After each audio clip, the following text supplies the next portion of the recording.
Okay, good afternoon. Myself, Arun, handling public administration classes, optional classes, and in GS governance topic. Okay, and the governance topic is a mains topic, so keep that in mind. It's more related to our mains examination when compared with prelims. So before starting with what is governance means, I want to ask a very basic question: what is constitution means? So can you say what is constitution means? So I'm not asking any technical definition. What do you understand by the term constitution? That's it. You doesn't need to give any specific technical information about constitution. You can say what is constitution according to your understanding. So your way of understanding what is constitution means. Can anyone put some points for this? What is constitution? Set of rules. Okay. Constitution means one is set of rules. Okay. Then any other thing we can relate with constitution. One is set of rules. Okay. Then a blueprint. Okay. Basic document. Okay. Basic document.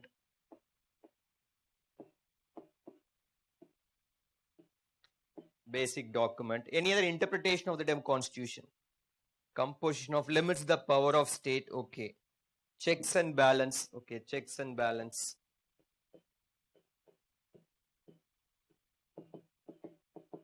For example, we take these three interpretation. Okay. Some of your friends have put the statements like set of rules, basic documents, checks and balance. So can anyone say how we call this a set of rules? How constitution is a set of rules. So any interpretation of the constitution saying that, okay, this clearly indicates that it's a set of rules. So anything like that in our constitution? And what topic right now going for you in constitution? What are the topic they are dealing for you in constitution? Polity classes? Okay. Can anyone say what parliament? Okay, that's well and good. Okay. Parliament, procedure for impeachment. Okay. So what are the basic rules is to understand basic rules. One good example for that thing is we can relate with the term called DPSP, correct? Directive Principles of State Policies. It's a basic rule. Assume that you are the Prime Minister or Chief Minister in India. Your entire actions are driven based on this DPSP, Directive Principles of State Policies, correct? So you take this as a standard on which you create some programs or policies. Any programs or policies created by the government, you can relate with DPSP. Okay, it's a set of rules. The next thing is basic document. Can anyone say how constitution is a basic document? How constitution is the basis for India? So can anyone say how constitution is the basis for India? So on what basis you say that constitution is the basis one? Fundamental rights is one. Apart from fundamental rights, the most important thing is we can relate with preamble, correct? So preamble clearly highlights what need to be achieved in India, correct? So that's nothing but what we call as constitutional values. So can you say what are important constitutional values of the preamble? Some of the important constitution values of the preamble. Can you identify some of the important values? Or important values I'm asking is some important terms in the constitution. So sovereignty is there, secular is there, correct? Apart from this, sovereign, secular, socialistic, democratic, correct? Just go and check all these things. So it starts with the word we, the people of India. Read this preamble once. This is the basis on which you need to approach your civil service examination. Either it can be mains, especially GS ethics paper, and interview stages are all related to preamble only, correct? Keep that in mind. So check basic document, you can say fundamental rights of preamble. Or checks and balances. So can anyone say what are the important institutions of a democracy? If you want to run a democracy, what are the important institutions for it? Without that, you can't run a democracy. What are those important institutions? There are 3 to 4 important institutions. Can you identify those institutions? One is judiciary, correct? Parliament is there, that we call it as legislature. Legislature, executive, judiciary. That's correct. Legislature, executive, and judiciary. And we know that all these 3 acts as a checks and balance. Okay, one is overwatched by other, correct? The actions of the executives are checked by parliament, correct? A good example for the thing is we have a lot of committees in parliament which question the government, or we can see that we have a budget process where government is questioned on the financial expenditures by the parliament. Similarly, judiciary can check both the legislature and executives. This we call it as checks and balances. So these are the things what we understand from the term constitution. So why I'm discussing all this thing is, please understand, governance is nothing but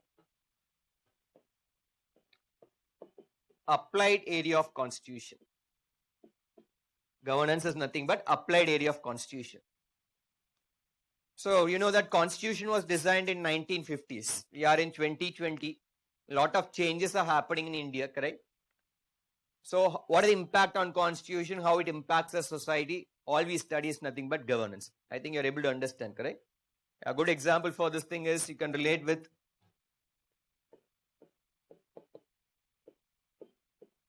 Article 370, correct? What is Article 370 of Indian Constitution? Article 370 of Indian Constitution. It's not a current affairs. I think it was before 3 to 4 months before, correct? Or probably 1 year before that was an issue going on. Article 370 of Indian Constitution. Can you be able to remember this Article 370? That is temporary provision of Jammu and Kashmir, correct? So can anyone say how we can relate this to preamble? Article 370 is nothing but a special provision for Jammu and Kashmir. This was recently removed by the government. So can you say on what grounds the government was able to do it? They even quoted preamble. Can you say what values in the preamble is being violated by this Article 370? Government said that value, correct? Please understand, in preamble we have this term and Article 370 is violating it, so we are scrapping it, correct?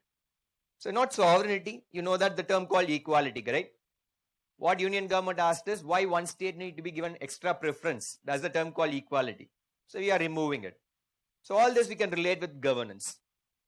What is happening in constitution modern day era and its impact on the society, all we relate with the term called governance. Just have a basic understanding. So governance emerges from constitution. Okay, that's a basic understanding of the term governance. We'll see the technical definition, all those things for better understanding. So before going to the topic of governance, I just want to discuss about India as a holistic perspective so that we have a better understanding of this topic governance. It takes around 30-40 minutes of discussion about India. Then we go for the topic of governance. As this topic is entirely focused on mains, so that is required there. So just need to draw a tabular column. India. So we are going to see India from historical angle, historical perspective, political, social, economic, and technology. So we are going to divide India in these categories, correct? That is historical, political, social, economic, and technology. So we'll start with historical aspect. So when you say history means we divide that into 3 levels, correct? Ancient, medieval, and modern. In that, first we'll start with unique characters.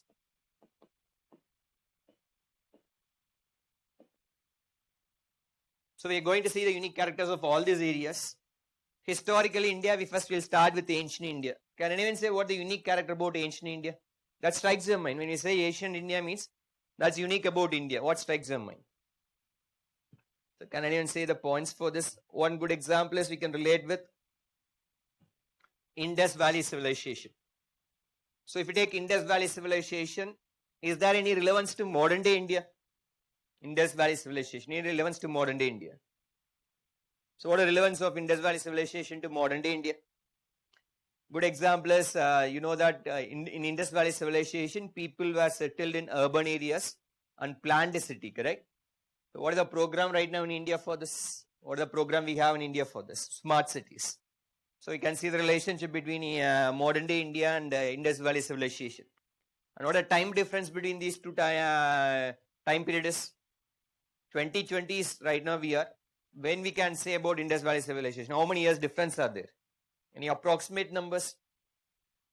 Approximate year difference between Indus Valley Civilization and modern day India.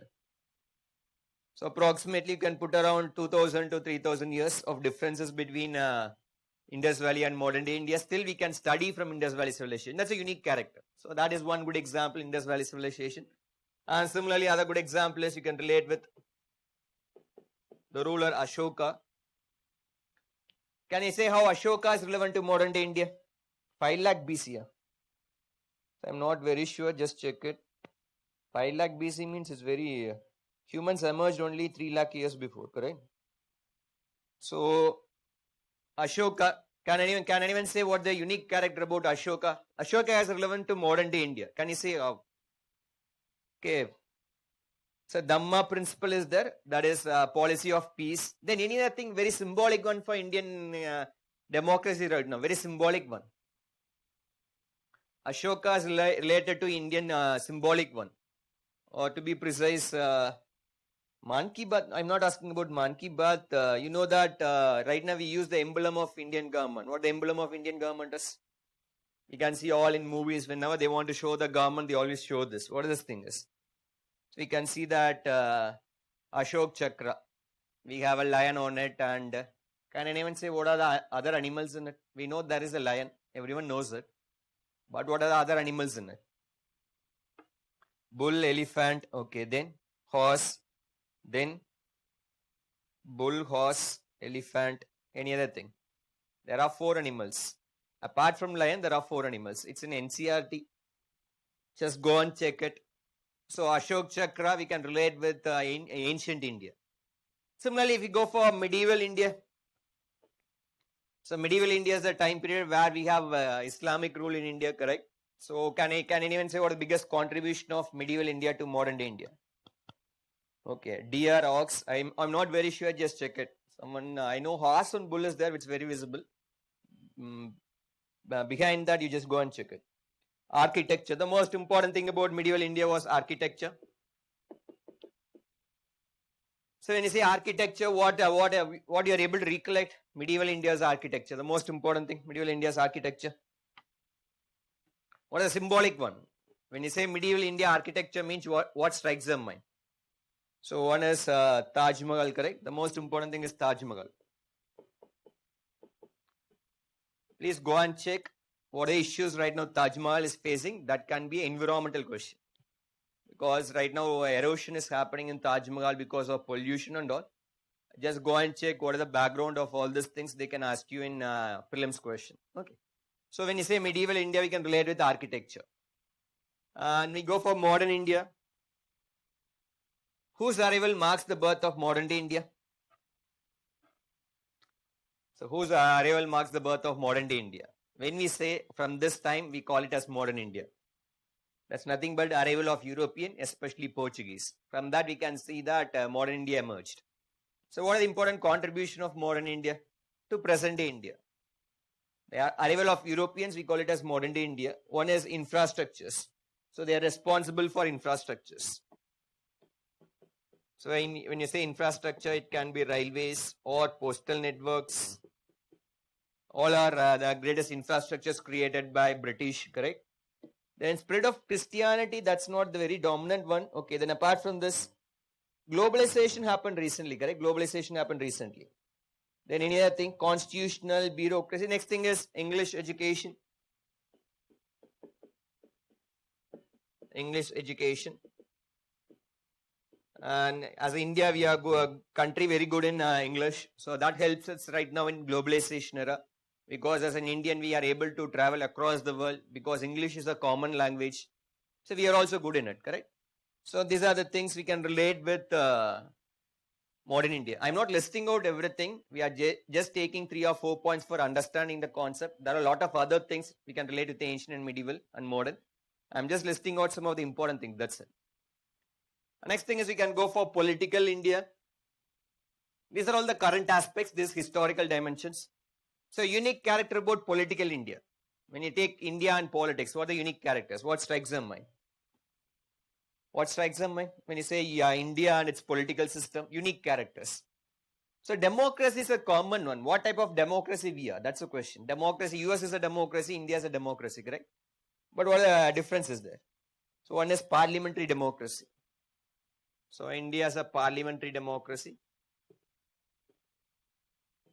Parliamentary democracy. Lack of space, I'm writing like this, parliamentary democracy. Then India is called as largest democracy. India is called as largest democracy. So can you say why India is called as largest democracy? US is called as strongest democracy, but India is called as largest democracy. Why we call it India as the largest democracy? Any reason behind it? please understand, it's not because of population. So population is a factor, but the primary reason is why India is called as largest democracy, not only based on population. That's correct. Population, people are voting, correct. Millions of people are taking part in voting process. That's correct. But that's the other primary reason, correct? Can you even have an idea? It's not diversity, more states, no. With more freedom, no. That's correct. One of the major reasons why India is called as largest democracy is we have representatives. When you say representatives, MP, MLA, and the most important thing is the last one, local self-governments. We have millions of representatives. That is the reason we call it as largest democracy. It's not only about population, it's also about representatives. Okay. Then we have federation. So federation means sharing of powers between union level and state level. So can anyone say what is the reason for federation in India? Why we want to create a federation? Why it cannot be a centralized one like UK? UK is a centralized one, whereas India is called as federation. We have prime minister, chief minister, similar to that, correct? In UK you can't see any chief ministers. So why we are going for federation? Any reason behind it? The primary reason is correct. It's nothing but India is a diverse country. So we know that India is highly diverse and one person cannot meet the challenges of diverse country. So we thought it's better we can create units. That is 28 state governments are there. So they are able to solve their problems at the local level and we have a union government. So India is a federation and also we have multi-party system. Multi-party system, correct? So when you say multi-party system, India is dominated by national parties, state parties, correct? Can anyone say how we say a party as a national party? Any idea? How you tag a party as a national party? Why you call BJP as a national party? Any reason behind it? And there are a lot of state parties are there. What is the difference between state party and national party? Any idea? This can be a prelims question. So rules more than 4 states, not ruling more than 4 states. Vote percentage, okay. Grand vote base, national parties, majority in some number of states. So these are all your assumptions. My point is, after this classes, go and check Election Commission website. They have given some criteria to identify a party as a national party. Just need to know what is the criteria. This can be a prelims question. Okay. And similarly, you need to know what is the criteria for a state party. Mostly go and check for national party. Right now, Communist Party has lost the status of national party. Just check all these things. Okay. So we have multi-party system. And also in India, anyone can start a party. Right now, it's happening in Tamil Nadu, correct? Tamil Nadu, who is going to start the party is... So who is going to start the party in Tamil Nadu is correct? So right now we know that a cinema star is going to start a party here, Rajnikant. And that's a unique trend in Tamil Nadu. Always politician, that is a cinema star becoming a politician or becoming a chief minister. And it's a unique trend. And if you are from Tamil Nadu going for interview, literally they'll ask the question why this happens here.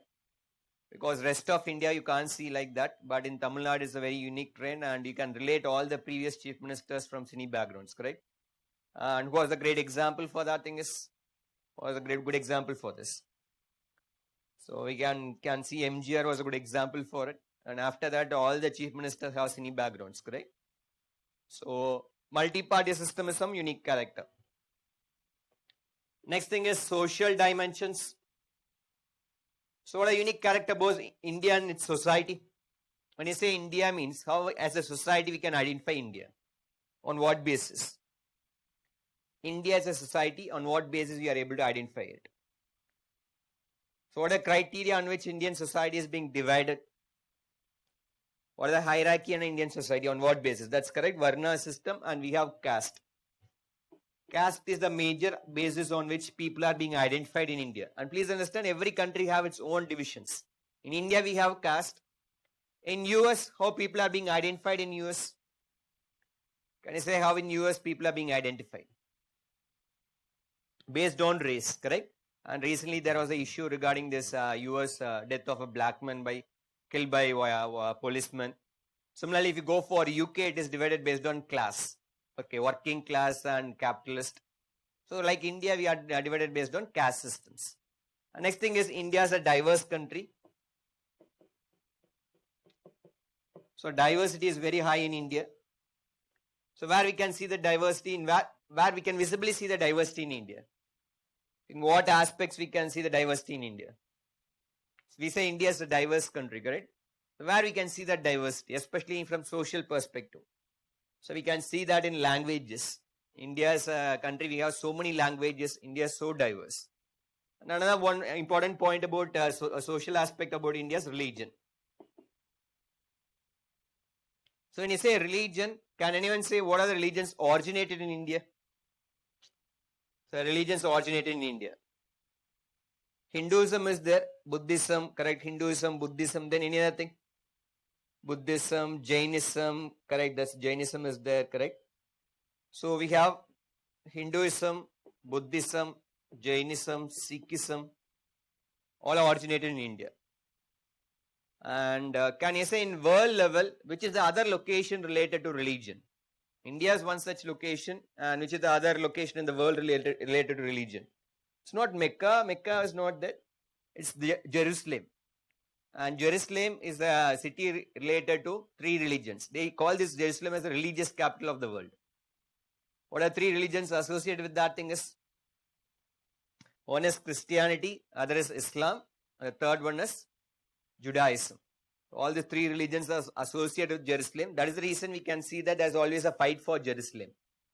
Jerusalem is not a political fight. It's not a fight between Israel and Palestine. Actually, it's a religious fight between Christianity, Islam, and Judaism. So all these three religions are fighting who should claim the Jerusalem. It's a historical fight for thousands of years. It's happening. It's still continuing on, correct? So like that in India is a land of religion. Another interesting aspect about this concept is in foreign service, there's a term called hard power. Can you say what is hard power means in foreign policy? What is hard power in foreign policy means? It's a very logical, common sense. Hard power is nothing but use of your military might. To influence other country, you use your military might. That's called hard power. And which country is a good example for this right now? Using hard power. In foreign policy, they use a hard power. Which country is a good example for this? A great example is always USA. Right now, China is emerging, correct? We can see South China's issue. It's using its hard power. Showing the military might its neighbors and saying that this is our area, you should not intervene, correct? There's another thing called soft power. Can you say what is soft power in foreign policy? Any idea about this term soft power? It's not diplomacy. Diplomacy is a tool. But what is soft power means? Not bureaucracy, not negotiation, no. What is soft? Peace is the ultimate objective, correct? Economic sanction. So what is soft power means? It's nothing but using your cultural might. If you use your cultural might, that is called as soft power. So what is the biggest cultural might for India?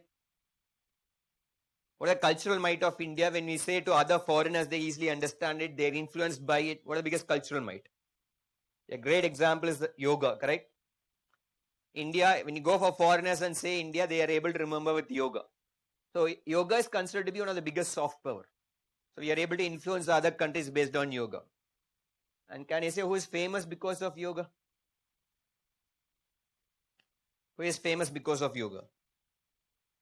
Mahatma Gandhi principles, okay. Baba Ramdev is there, okay. Apart from Baba Ramdev, who is famous because of yoga? Vivekananda, I'm not sure. Sadhguru, okay. Isa, Ravi Shankar.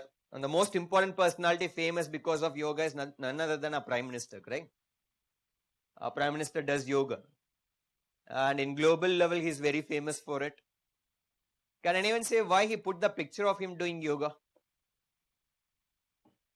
Why a Prime Minister want to put a picture of him doing yoga? What may be the reason for this? You can sit in the office and put a picture or receive some foreign dignitaries and show the picture to the people. But you know that he always 6 months once or 1 year once he does yoga and put that picture in public medias, correct? It can be electronic or print medias. Okay. His representation of country, indigenous product, okay. To keep executives healthy, to connect with Buddhist countries, okay. To show soft power, to appeal to like-minded people all over the world, correct? I am saying that he just put the picture in Indian medias, correct? Either it can be newspaper or some electronic media, you can see that he is doing some yogas, correct? And also you came across this fitness video of our Prime Minister, fitness video. I think 2 years before. Jogging, running around the trees, lying on a rock, all these fitness videos, correct? Why a Prime Minister want to promote that? What is the reason behind this? What is the reason behind this? It's nothing but to show himself as the most youthful Prime Minister. What is youthful Prime Minister means? It's not about age, it's about his physical capacity. Can you understand? To show that I'm physically fit, I'm the good leader to lead you. Okay, to compare this, we need to go for the previous Prime Minister. Who was the previous Prime Minister? Who was the previous Prime Minister? Previous Prime Minister was Manmohan Singh, correct? And he was not physically fit, Manmohan Singh. I think he got around 3 bypass surgeries. And he's mentally fit, but physically he's not that fit. To understand this physical fitness, all those things is, right now, who is the US President? US President right now. Right now, who is the US President is Joe Biden, correct? What's his age? What's his age? Joe Biden's age. Not 72. That's correct. He's 78. Not 80 plus. He's 78. And one of the oldest president of US. I don't know how many of you consciously noted this while you see Joe Biden. Whenever he comes to the stages, whenever Joe Biden comes to the stages, what he does there is that you consciously saw that what he have done there when he comes to the stages. So you can see that he dances, run on the stage, jog on the stage. Why he want to do that? Why a US president want to jog on the stage? Especially during election campaigns here, you can see that he's doing all these things, correct? Jogging on the stage, running on all those things, correct? To literally remove the fear of the people, correct? To show that I'm physically fit. So like that, yoga is considered to be one of the biggest soft power. And for India, which is the other biggest soft power is, like yoga, we have Buddhism. Buddhism is the biggest soft power. And to show Buddhism as a soft power means, can you say which countries can be influenced based on Buddhism? We take Buddhism as a tool. Which country can be influenced based on Buddhism? China, Myanmar, Southeast Asia, correct? Simple logic. You draw a line between Sri Lanka to Japan. Draw a line between Sri Lanka to Japan. The countries on the other side can be influenced based on Buddhism, correct? And you can go and check this Nalanda University. Just check this term Nalanda University after classes. Nalanda University. Right now being promoted by Buddhist countries in India. Nalanda University is a global effort. Right now we are recreating Nalanda University. What is being funded by Japanese, funded by Singapore. All they are doing it. Okay. So there is social aspect. Next thing is economy. So can you say what is the unique aspect about Indian economy? When you say Indian economy means where we can relate Indian economy. So what are unique aspects about Indian economy? LPG era is okay. India is a mixed economy. That's correct. India is a mixed economy. So India is a mixed economy. Then apart from mixed economy, so India is dominated by service sector. So India is dominated by service sector. Indian economy is led by service sector. Next thing is when you go for Indian economy, it's a developing economy. Called as developing economy. So how we say India is a developing economy? On what basis we say India is a developing economy? So how we say India is a developing economy? There are 3 categories: underdeveloped, developing and developed economies. On what basis we say India is a developing economy? Based on GDP, correct? Can anyone say what is the GDP growth of India? So what is GDP growth of India? Any approximate values of GDP growth? So GDP growth of India is right now reduced. Entire world is reduced, but on an average, you can see that Indian economy grows by 7 to 8%. And only few countries have this tag of developing economies, or fastest growing economies. It's not that the entire world is known as fastest growing economy. Only few countries. And we call that group as BRICS. That is B4, Brazil, Russia, India, China and South Africa. So they are the fastest growing economies. So when you go for developing economies, these countries are good examples. So can you say the examples of developed economies? Good examples of developed economies in the world. India is a developing economy, but in global level, which is a good example of developed economies. So developed economies, there's a grouping. Can you identify what is the grouping of developed economies?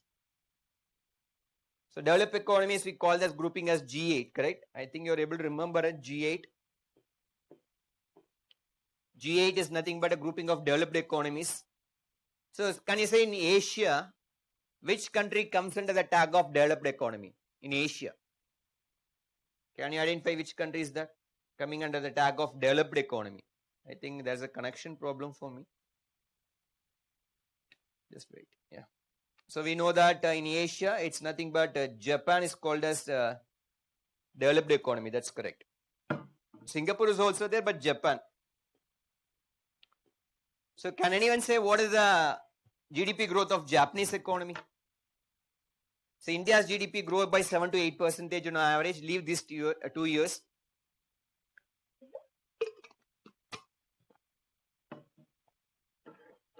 Can anyone say what is the Japanese economy's growth, GDP growth? Any idea? So 3 to 4%. Then any other numbers apart from this 1%? 1%. And please understand, 15%, 12%. And if you are a Japanese prime minister, you will be very happy. If your economy goes by 12%, you will be surpassing USA as the largest economy. Please understand, Japanese economy grow by 0.1% if the economy is very good. And if the economy is bad, if global economy is bad, you can literally know that it goes for negative growth. To understand this, what is the difference between Indian economy and Japanese economy? Assume that you have 1 lakh rupees right now and you go and deposit the money in bank. Can anyone say what the interest bank gives to you? Interest bank gives to you, correct? What the interest you give for the interest given by bank to you? Any approximate numbers? 6%, correct? So for 1 lakh rupees, banks give you 6,000 rupees per year in India. If you go for Japan and deposit 1 lakh rupees, you need to give money for the bank for keeping your money. That's a negative growth of Japanese economy. So Japanese economy is not growing at all.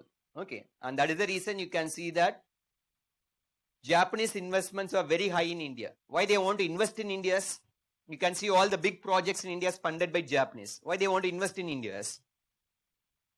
Why they want to invest in India? The return is very high, correct? If you invest rupees 100 in Indian economy, at the end of year, you get extra 7 to 8 rupees because GDP growth by 7 to 8%. But if you go for Japanese economy, invest rupees 100, what will be the return for you is, if economy is good, global economy is good and everything is good, what you can get is 10 paisa. Convert that into billions of dollars, you can see that why Japan is very interested in Indian economy, because Indian economy is growing very fast. Okay. And another interesting aspect about India and Japan is just for understanding purpose. So can you say what is the India's population? What about India's population? What is the number? What is the total number of 130 crores? Correct. That is 1.3 billion. That's the population of India. And to understand this, can you say which state is highly populated in India? Which state is highly populated in India? We have 28 states, and which state is highly populated? That's everyone knows it's UP, correct? So anyone from UP attending the classes here? So any of you from UP attending the classes? Okay. If you are, just put yes. Okay, if you're not, no problem. To understand this, UP is highly populated. Okay, take an assumption that considered UP as a separate country. And if you put in global population map, can anyone say what portion UP will occupy? If you treat UP as a separate country and put in global population map, what portion it will occupy? Right now we have China, second is India, correct? What will be the portion they will occupy? Any idea? It's not 15th. Okay, it said that UP will occupy the portion of 5. So if you treat UP as a separate country, the population portion of UP will be 5. My question is, why UP is so much populated? What's your understanding? Why population is very high in UP? Anyone have an idea why population is very high in UP? When you take entire India, population UP is very high. Can you say what may be the reason? Illiteracy, correct? Lack of education, failed family planning, that's correct. Land area, that's correct. Land area. Poverty, okay. Migration, how people are migrating from UP, not going inside UP, correct? Literacy rate is low. One of the reasons is, as some of you have rightly put, UP is in Gangetic Plains, correct? So if you go and check the population of India, entirely it's being dominated in Gangetic Plains, UP, Bihar, West Bengal. And what type of agriculture we are doing is, it's mechanized agriculture or subsistence agriculture in these areas. Subsistence means we never depend upon technology, we depend upon human resources. So ultimately what that happened is, so these states have high population because they want human resources for agriculture. So this is the status of India, correct? So what Indian government always says is to control the population. So what Indian government always says to control the population, correct? There are some taglines are being done by government, correct? So that is there. Condoms are there. Apart from condoms, what are other things? What are taglines being given by the government for this? So you know that we have a tagline, V2 hours 2, then V2 hours 1. Probably in future they'll say that V2 Y another 1. Okay. So like that government will be going on in that direction. What's my point is, right now India, one of the biggest problem is overpopulation. If you go for Japan, what is the biggest problem in Japan? Any idea? What is the biggest problem in Japan right now? In India, overpopulation. What is the problem in Japan? They say in Japan, one of the biggest problem is underpopulation. What Indian government is doing regarding population, that's we are creating control measures, correct? But in Japan, opposite thing happens. What opposite thing happens is, it said that Japanese government is spending money for people to know each other. I think you're able to understand, correct? So Japanese government is very happy that if two young people are meeting each other, they make all the arrangements for it. And if they are getting married, they are very happy. They have the first kid, they give all the benefits. Second kid, third kid, they are the role models. They'll be taken picture and put it in public forum saying that, okay, please learn from them. They are very good for Japan. They have 3 kids for Japanese society, correct? But in Japan, people are not interested in marriage and they are not interested in having child, correct? So what may be the solution for Japan is? They call it as ghost cities or ghost villages are there in Japan, correct? So what may be the best solution for this regarding Japan is to increase the population. Okay. That's nothing but to have 10 Indians there. That's it, correct? Okay. So why I'm saying this is increasing dating apps is not about increasing dating apps. Immigration, they are not encouraging. Japanese are not encouraging immigration. Just for fun, I said it. So what the reason is, for example, if you are in foreign services, landing in Japan as an Indian diplomat, everything will be new for you. And what Indian government say no here, Japan is spending money for it. Indian government say control population, Japan say that please have a kid. Okay. So the two extremes in the world, underpopulation and overpopulation, correct? So that is how Japan is related. And next thing is technology. So when you say technology, so can I say in which area India is master, global trendsetter in technology? Which are the areas we are global trendsetters? We are not saying about India specific in global level. Please understand, IT, we are not global trendsetters. IT, we are just nothing but cut, copy, paste only. We are not innovating anything in IT, correct? So, good example is space. So, we are global leader in space. Okay, space exploration is a very good example. Chandrayaan mission, Mangalyaan mission are good examples for it. And similarly, we are very good in defense. When you say defense, any good example for defense? Where we master defense technologies. We are global trendsetter in defense technologies. Any good examples? Missiles, I'm not asking very general terms, very specific one. For example, it can be BrahMos. Okay. One is BrahMos. Apart from BrahMos, we have this LCA. What is the LCA? Light Combat Aircraft. Light Combat Aircraft. All are indigenous made. BrahMos is a joint venture between India and Russia. And LCA, light combat aircraft, is indigenously developed by DRDO, correct? And next thing is pharmaceutical. In pharmaceutical, there's a term called generic drugs. So we are the master in generic drugs. Okay. So pharmaceutical is another area we are very good, correct? So these INS Arigand is a good example for defense. A lot of examples are there. I just notified some. That's it. So any clarification in this slide? If you are not able to understand a word in this, just let me know. Is that you are able to understand all these words here? Okay, shall we go for the next one? Okay, yes, understood. Okay. With the same tabular column, we are going for the next category. So right now what we saw is unique characters. Next thing is problems. With the same category, we are going for problems, correct? First, we'll start with historical dimensions. As geographical entity, India is existing for thousands of years. So what a problem we are facing because of it? Can you understand my question? For thousands of years, India is existing geographically. And we are a democracy right now for last 60 to 70 years. So can you say what are problems we are facing because of it? Because of historical past. Can you understand my point?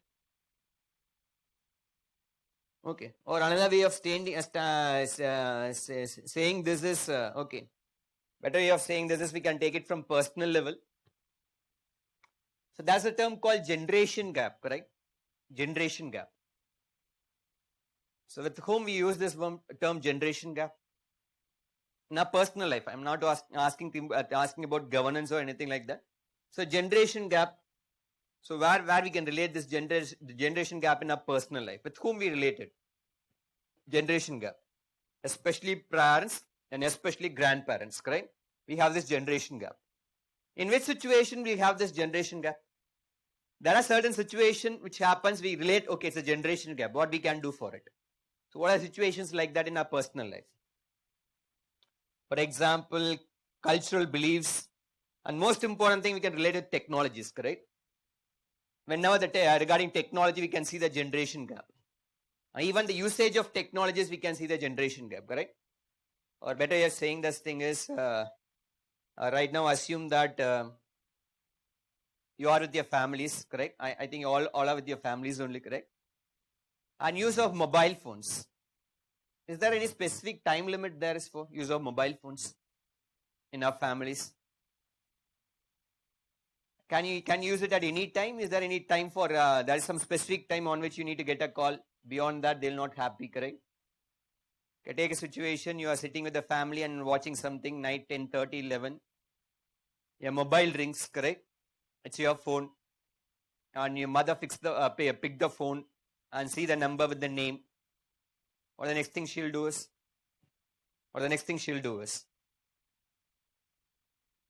So mother picks the phone, there is a number with the name, and mostly it's opposite sex, okay. And what the next thing mother will do is, it's night 11 o'clock. What the next thing the mother will do is, okay, mother will not scold, World War will not be there, correct? Okay. What the next thing mother will do is, come and give the phone to you and ask you to attend the call, and she'll be sitting beside you, correct? And once you finish off the call, what the first question mother will ask is? Okay. First question is, once this call is over, what the first question mother will ask is, who is this, correct? And what the next thing she says is, why at this time the person is calling? You have a genuine reason. You say that I want to share some notes, I want to give some books, but she will not believe it, correct? Okay, why at that time she is calling you, correct? Finally, what the third thing she always says is, third thing is, this is not good for our family, okay. She made all the assumptions, correct? It's not good for the family. We know what's a family status is and all those things. Don't create a bad image. Like this, a lot of situations are there regarding generation gaps, correct? Why I'm saying all this thing is, one biggest problem is happening in India because of this. Okay. Take the concept of marriage. Right now in India, if you take marriage, who's the deciding authority? Who's the deciding authority in the concept of marriage? Assume that you are going to get married. Who's the deciding authority in marriages? Okay, never ever think that, okay, someone has put as bride and bridegroom. Please understand, never ever think that it's not you who are going to decide for the marriage. Everything will be decided by the family members, especially parents. And if you have elder siblings, they'll decide everything. Finally, they give only information to you, correct? So this person is good for your life. We decided it, and this is the date of the marriage. Assume that you're going for a love marriage. What will happen in the family? Any conservative Indian family, you're going for a love marriage. What will happen in the family? You're going and say that I'm going to marry this person. So what will happen there, correct? Conflict is there. What will be the reaction? What will be the reaction of the father for this? What father will do for this once he hears that you're going for a love marriage, correct?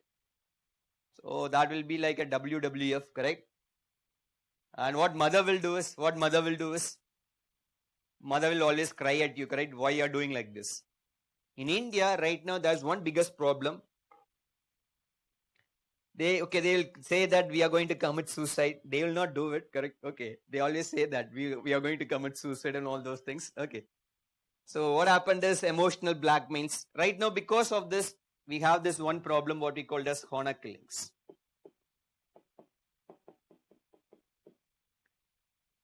In India, we can see this, the problem of honor killing. Honor killing is related to marriages. And can you say which article promises you can make your own decisions in your life partners? Can anyone say which article promises that? I'm asking about constitutional aspect, which fundamental rights promises that? As an individual, you can make your choices regarding life partner. That is Article 21, right to life and liberty, correct? But in India, that cannot be done. And this honor killings are happening, especially in love marriages. And whose honor is protected here is? Whose honor is protected here? The honor may be the family, caste, religion, village. That honor is being protected. For that, people are being killed, correct? And who is the person involving in the crime? That is also most important thing, correct? Who is involving in this crime? Honor killings. No outside member will be involved. Who will be involving is? And mostly you can see that these crimes are done by family members. Own family members are doing the same crime. So honor killing is one of the biggest problem because of historical past. For thousands of years, we have one practice. For 60, 70 years, there is some other practice. So there's a clash that results in historical problems. One is honor killing. And similarly, we have this Kop Panchayats. Kap Panchayat. And please understand, Kap Panchayat is different from democratic Panchayat. Kap Panchayat are considered to be illegal institutions. Kap Panchayat are illegal institutions. And most of the time, it's for protecting the culture or morality. They create this Kap Panchayat. And which are the states very famous for this? So which are the states very famous for this? Haryana is there, correct? Haryana. And mostly in entire India, we have Kap Panchayat, and very visible is Haryana, Punjab, UP. So Kap Panchayat is very different. Don't have this in mind related to 73rd Amendment. That is Panchayat. Democratic Panchayat is different from Kap Panchayat. And similarly, we have child marriages. So these are some of historical problems in India. Okay. So child marriages. The next we go for political aspect. So what the biggest problem from political dimension is? Though we have democracy and all those things, what are problems in a political dimension is? Political dimension. What are problems we are facing from political dimensions? Cash for vote. That is the biggest problem is money power. The biggest problem is money power, correct? Right now elections are going to happen in Tamil Nadu. People in Tamil Nadu is very happy because you know that every party is going to give money for votes. Okay. So that is money power is there. Next thing is criminalization is there. Corruption. Next thing is criminalization. So you see all this later. Criminalization of politics. That is criminal entering into political system. That's criminalization of politics. That's another biggest problem, correct? And apart from this, we have communal politics. Using caste and religion for elections, that we call as communal politics. Okay. Okay, my handwriting is not good because lack of space. And next we have dynasty politics. So dynasty politics means family member entering into political system, correct? That we call as dynasty politics. And which party is a good example of dynasty politics? So which party is a good example of dynasty politics? Okay. So a good example is Congress, DMK. A good example of dynasty politics. So these are the problems from political angle. Next thing is social dimensions. Because of caste, one of the biggest problem we have is untouchability. So untouchability is the biggest problem in India. And can you say which profession we can relate with untouchability in India? Which profession? Can you identify that was one of the profession related with untouchability, and government even banned that profession? Manual scavenging, correct? So just go and check all these things. I'm just giving a hint, that's it. Manual scavenging. Right now banned by government. So manual scavenging, we can relate with untouchability. And next thing is, we have communal tensions. As India, we have multiple religions, we have communal tensions in India. And which state is a good example for this? Always a tussle between religion. Which state happens a lot? So we can see especially North India happens a lot. Most of the states we have it. And North India we can see in UP. UP, correct? UP, Gujarat and all. And another most important thing is male dominated system. So India is a male dominated system. And where we can say in India male is dominating the system is? So in which part we can see that male is dominating the system? What are the areas? Political angle, social angle, okay, parliament we can see it, correct? Politics is a good example, army life is a good example, correct? Male domination. And similarly, economic problems. What are the biggest problem in economy right now? I'm just listing out some of the points, that's it. So just for understanding the environment of India, I'm discussing all these things, correct? So in India, from economic angle, what the problem is? Economic angle, okay, jobless growth, that's very correct. What the experts are saying is, though Indian economy is growing, we say that Indian economy is fastest growing economy, it's not creating jobs. So jobless growth is the biggest problem. Next thing is inflation. India is highly related to inflation. Inflation is the biggest problem for India, correct? And deficits. So when you say deficits, there are two deficits important for India. One is fiscal deficit and current account deficit. Fiscal deficit and current account deficit. What is fiscal deficit means? When your expenditure is more when compared with revenue. That is called fiscal deficit.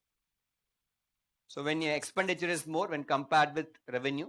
And current account deficit means when your import is more when compared with exports. Along with a lot of other points, as you put, correct, non-performing assets is another problem. NPA, non-performing assets. Low manufacturing is another problem. So you can relate all these things. We are just listing some points, that's it. Okay. So you can relate all those things. And when you go for technology. So what a problem in Indian technology? Why we are not technological superpower? Can you say why? Why India is not a technological superpower? Lack of funds is there. Okay, lack of funds. Okay. Industry university gap is there. Then anything apart from this? Okay, factories, low R&D, correct? Lack of funds, low R&D. And the most important thing is education system. To understand this, is that Indian education is designed for innovation? Is Indian education designed for innovation? We are all educated in our schools, correct? Is that school system is designed for innovation? What's your opinion on it? What's your perspective? Okay, no. How we can say that Indian education is not designed for innovation? How we can say it? So only memorizing and by Britishers. And please understand, Indian education was designed by Britishers. And what are the intention of Britishers creating education system? Any idea? Why Britishers want to create an education system in India? What may be the reason for it? Ultimate objective. It's nothing but they say that British created education system to produce clerks. To understand that we have a clerical mindset. Is that we accept it? We are very good for clerical jobs. Is that can we accept like this? And the truth is yes. And where we can see this is, we can see in school days, correct? How we can see in school days is there any possibility for you to ask question with the staffs in school days? For example, a science topic is going on. Can you go and ask a question with the staff? If the staff is teaching something and you stop the staff and ask the question, so what is this? What is light means? Why in night we don't have light? Can we ask all these questions? Literally no, correct? We cannot ask any questions. Next thing is, once the topic is over, what the staff will do is go for the last page, take question number 1, page number 2, put a box, paragraph 2, paragraph 3, put a box, correct? So this question is asked in examination. What do you want to do is, you just need to write the same points as given in the book in the answer sheet. If you have written in your own words, what happens to you? You understood the concept, but you have written in your own words. What happens to you? Okay, cut, copy, paste only, correct? The problem starts from there itself. Okay. So what happens if you're writing on your own words? Go and say to the staff, take the book. Ma'am, I have written the same thing in my own words, but there is no difference between the concept and my words, but you didn't give the marks to me. What will be the reply of the staff is? You get the mark as you write in the book. So ultimately what happens? What is given in the book, we follow it. Literally you can see that how our mindset is designed for clerical jobs. Okay, we are not very good innovators, but ancient India is known for innovations. So education system is the biggest problem in India. Then apart from this, lack of ecosystem. Lack of ecosystem. What is lack of ecosystem is? To understand this, take the example of a Hollywood movie, social networking. So what is the story of social networking? Any idea? Story of social networking. Anyone watch that movie, social networking? Social networking is about Facebook, Mark Zuckerberg. And please understand, Mark Zuckerberg never created Facebook by sitting in an office.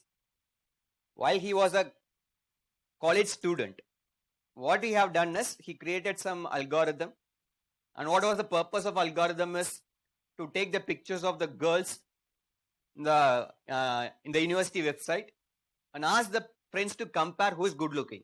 Can you understand what this algorithm is?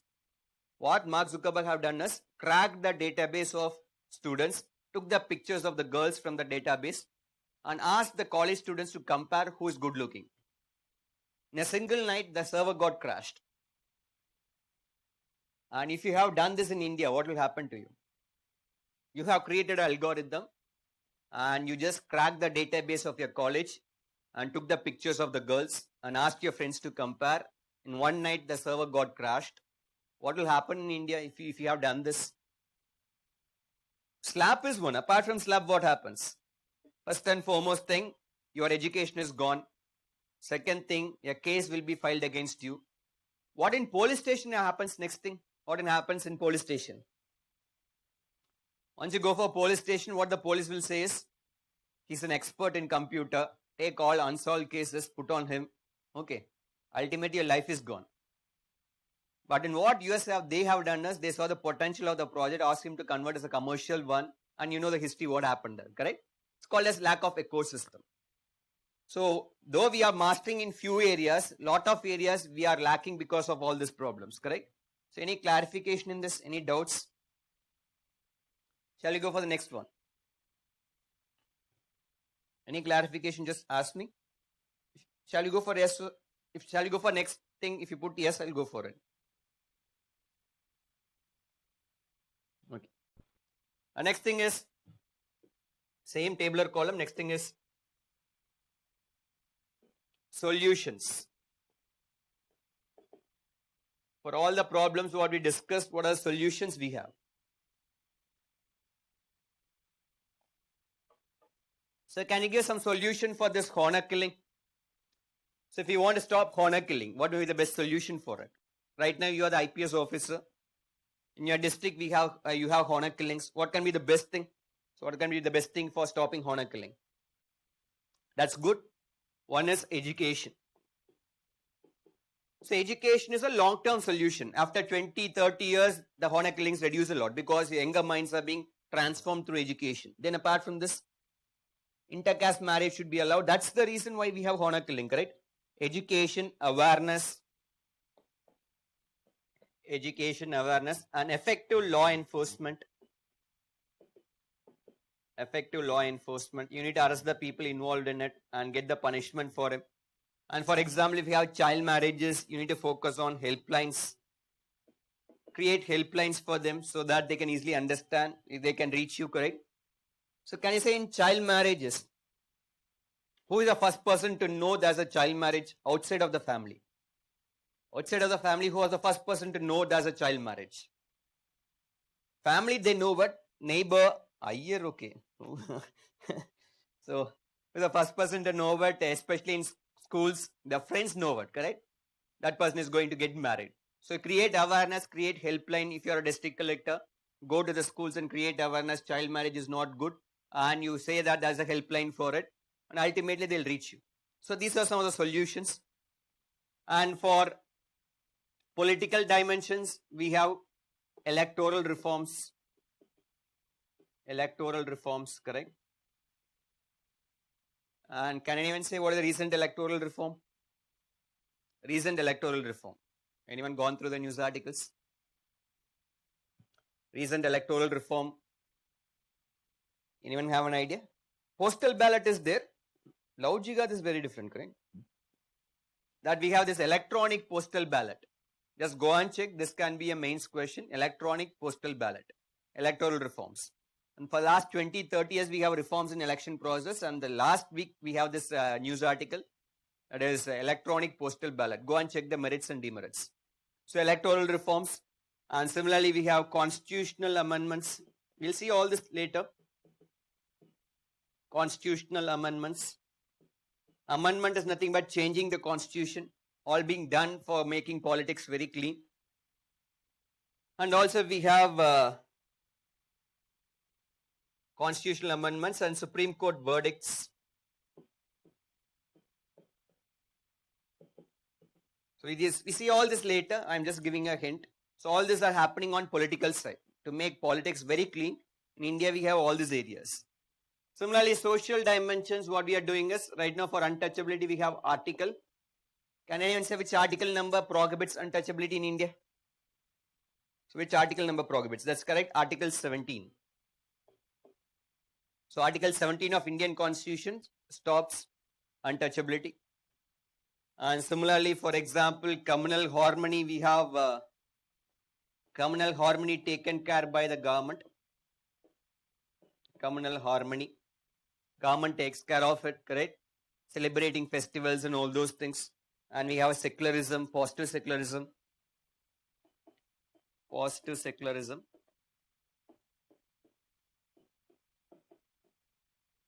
And next, for giving importance for female, what we are doing in India, giving importance for female. One is reservation. We have reservation in India. And Beti Padao, what is that thing? I'm not able to recollect. Beti Padao, Beti Bachao. Correct, sorry. Beti Padao, Beti Bachao. That's sorry. It's an English Hindi term, so I'm not able to recollect it.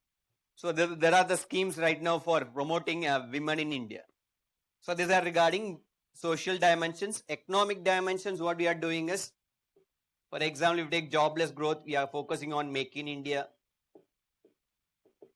for creating jobs. Similarly, Startup India. I'm just listing out few, that's it. And insolvency and bankruptcy code for NPA, non-performing assets. Just check all these things after the classes. Insolvency and bankruptcy code. Right now we have this Atmanirbhar Bharat. That is there. And along with this, we have Act East policy. Act East policy, we are doing it. So all these are good measures taken by the government for financial problems in India. For technological problems, for example, we have this BharatNet. To connect technologies across India, BharatNet is being done. Similarly, there is a program called Aspire. Aspire programs. All these are there. Just check all these things. I'm just giving you information. That's it. That's correct, PM Vani. So this is regarding Wi-Fi hotspot, last one, Wi-Fi hotspot. But my question is, for every problem in India, we have a solution. Why we are not able to reach the solution? Can you say why? For every problem in India, we have a solution, but we are not able to reach the target. Can you say what may be the reason for this? Why we are not able to reach the target? These are all the solution for the problems. but still we can see that we are not able to reach the goal. What may be the reason behind it? Lack in implementation, bad administration, execution issues, no strictness. Okay, then apart from this, what's your interpretation? Why in India we are not able to reach the target? When our governments have a target, they have a solution for all those problems, but we are not able to reach it, correct? So awareness is there, less power, disconnectivity. Okay, people support, that's correct. Lack of people support, lack of governance, selfish people. Okay, I don't know how you say selfish people, we need to check that. Okay, mindset of the people, poverty, lack of awareness. Okay, there are multiple reasons. If you want to put that into one term, it's nothing but what we call as governance. There's an issue in governance. That is the reason we are not able to reach the targets what we have set here, correct? We'll start with the definition of governance.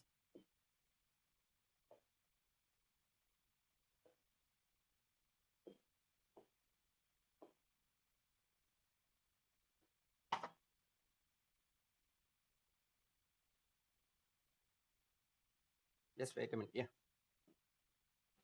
We'll start with the definition of governance and I'll just explain those things. Okay. So write down the two definitions of governance.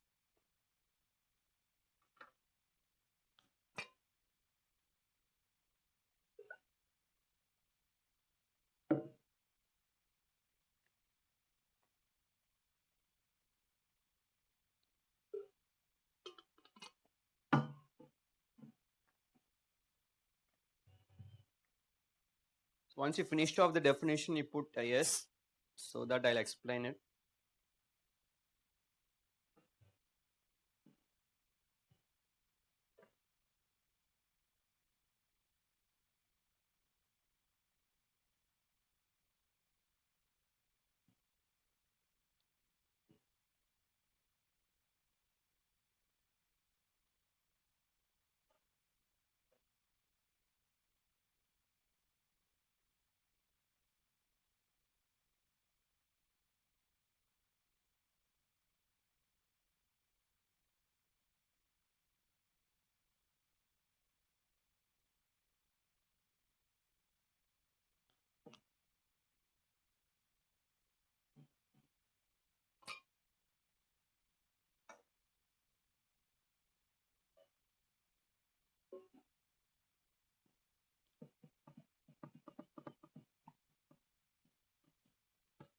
Okay, these are two definitions for governance. First, we start with the first one.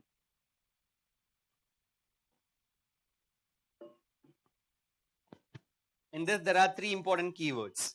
One is authority, tradition, and institution. So we'll starting with authority. To understand authority, assume that you are an IPS officer. So can you say what is the difference between you and rowdy? I think both of you are doing the same thing, correct? You are killing people. You also kill people, correct? And what is the difference between you and rowdy? What is the major difference? Why people respects you when compared with the rowdy? But the work is same only, correct? Both of you kill people, that's correct. To have power, authority is legitimate power, justice, okay, legality, that's correct. It's nothing but you backed by the law. Whatever the actions you are doing, there's a law behind you to support you. And the law is created by the people themselves. So nothing but what is authority means legal power. Authority means legal power. So you're backed by the law. What is power means? Ability to make changes. You have the ability to make changes, that is called power, and if that is provided by the law, we call it as legal power. And all our civil servants got legal power, so they are called as authorities. This is one type of authority. And next thing is acceptance-based authority. Next thing is acceptance-based authority. What this acceptance-based authority means? So there are people who never stand in election, never write an examination, but still people follow them. They are called as acceptance-based authorities. And who are the good examples for this? They never stand in elections. They never write civil service examinations. Still people follow them. And who are the group of people like that? Can you give some examples for it? Any good examples? Tribal leaders is a good example, correct? tribal leaders. Apart from tribal leaders, who may be the other one is? Who may be the other one is? Religious leaders, that's correct. A great example is religious leaders. So right now we can see in India, religious leaders are dominant one. And who are the biggest religious leaders in India right now? Who are the biggest religious leaders in India right now, correct? So every region we have some religious leaders. For entire India is Ramdev, and South India we have some, correct? Okay, Sadhguru is there, Ravi Shankar is there. Good examples. If you go for northeastern states, we have tribal leaders. So these are nothing but acceptance-based authorities. And keep in mind, once you get into civil services, always keep in mind, you are not the person only you can enjoy authority. You are the legal power. Can you understand the point? But you need to share your power with the leaders like this. Either it can be a tribal leader or it can be a religious leader. To understand this point very specifically, assume that you are an IPS officer in Nagaland. Can you say who is the dominant tribe in Nagaland? So who is the dominant tribe in Nagaland? Nityananda ji, correct? That's correct. Okay, religious leader.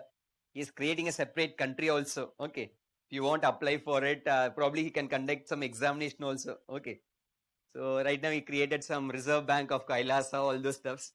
He is providing visas also. Okay, so who's the tribes in Nagaland? Dominant tribes in Nagaland? It's nothing but Naga tribes. Okay, and that's another name for Naga tribes. They are called as headhunters. What does headhunters means? If you belong to Naga tribe, if you want to show your valor or if you want to show your warring skills, as per Naga tribes, you want to go to the enemy camp and kill the people, and you take the head as a trophy and put in front of your home. And if it's a Naga tribal leader, means what happens? Probably you have around 4 to 5 heads in front of the home, correct? And if you are an IPS officer, we're going there, don't show to him that I'm the authority here. You know what's my rank in UPSC. Okay, I wrote UPSC examination. This is my rank and you need to accept my order or else I'll going to thrash you. Don't say all those things because they are the tribal people. They have their own value systems. So when now you go for the field, you are one authority among other authorities. So when you say authority means there are 2 dimensions. One is legal authority and acceptance-based authorities. Gandhiji is a good example of acceptance-based authorities. Similarly, Anna Hazare. Okay. So that is called authority. Next we go for institutions. So when you say institution means, okay, we have political, social, economic. So this we call it as institution. That is political, social and economic. But again, this can be divided into 3 levels. One is structure, process and behavior. Structure, process and behavior. There's the next level of institution. Institution means everyone knows it's political institution, social, economic institution. Again, it can be divided into structure, process and behavior. For better understanding, we take the example of political institutions and how it is related to this area. Assume that you are starting a political party. Ultimately, where you want to reach is and sit. Assume that you want to become a prime minister and ultimately where you want to reach if you start a political party. If you start a political party, ultimately where you want to reach? It's parliament, correct? So political party, parliament means nothing but structures here is Lok Sabha and Rajya Sabha. That we call as structures. And most of the time we think institution means only structures, but it's not like that. Institution means structure is one and process. What is process means? What is the role of parliament in India? What parliament does in India? So what is the primary role of parliament in India? What are the roles of parliament? One is lawmaking, correct? Parliament is responsible for lawmaking and for example budget. This is called as process. So an institution is not only structure, it's also related to process. Next thing is behavior. What is behavior means? How people are responding in that particular institution. That we call as behavior. So what about our MPs? Is our MPs behaving like MPs or what they are doing there? Our MPs. Right now we take parliament. What are biggest problems happening in parliament? Not only parliament, you can relate to MLAs also, correct? So what is happening there? What is happening there? Sleeping, correct? And who was a good example of sleeping in the parliament? Any idea? Any good example of people sleeping in parliament, an MP sleeping in parliament? And that was a great example. That was Rahul Gandhi. When Congress was in the power, Manmohan Singh was the Prime Minister. And there was a question raised by opposition party. It was BJP raising an issue regarding inflation. That time inflation was very high. And the Prime Minister was responding for that particular question. Behind the Prime Minister, Rahul Gandhi was sitting there and sleeping. And a picture was taken and put it in social media, and BJP said that for inflation, this is the response of the government. Put the picture of Rahul Gandhi sleeping. They're literally saying the government is sleeping. But Congress gave a reply. Please understand, Rahul Gandhi was not sleeping. He was in deep thinking. The least crime is starting with sleeping. And what the extreme crimes they are doing in parliament or legislative assemblies? Extreme thing they are doing in legislatures. In parliament, there was incident of pepper spray. When Telangana was created, one MP was not happy. He took a pepper spray and sprayed in everyone's eyes.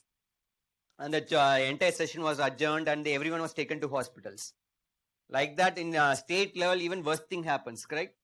In state level, what the worst thing is, it happened in Karnataka once.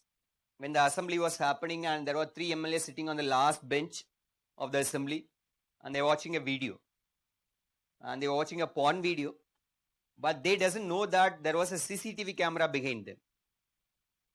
So what happened is that was capturing what they were doing, and they were making fun out of seeing all those videos and all, and they're laughing. And that was put in prime time. There was a huge discussion going on. See how our MLAs are behaving like that. So literally you can see that behavior is also important aspect. Or another way of saying that behavioral aspect is, take India as an example. Recently hitting the deputy speaker in Karnataka, that is there, chair throwing is there, watching porn, shirt tearing, that's correct. It happened in Tamil Nadu, correct, where Stalin came out with the torn shirt and everyone knows what happened there. Okay, so all these dramas happen there, correct? So to understand what is behavioral aspect is, even take India. In India, corruption is a behavioral problem. Is that you accept it? Corruption is a behavioral problem. Is that you accept it? To understand that how corruption is a behavioral problem, assume that you're going to get a driving license. You want to get a driving license.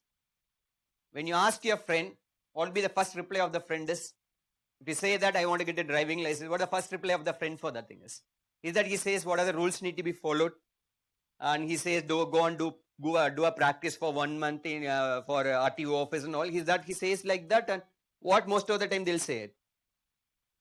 What they say is, most of the time what the friend says, I'll give you a number. Call this guy and he's a middleman between you and the government.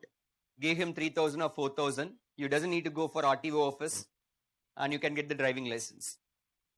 For Indian citizens, for them government means what strikes their mind.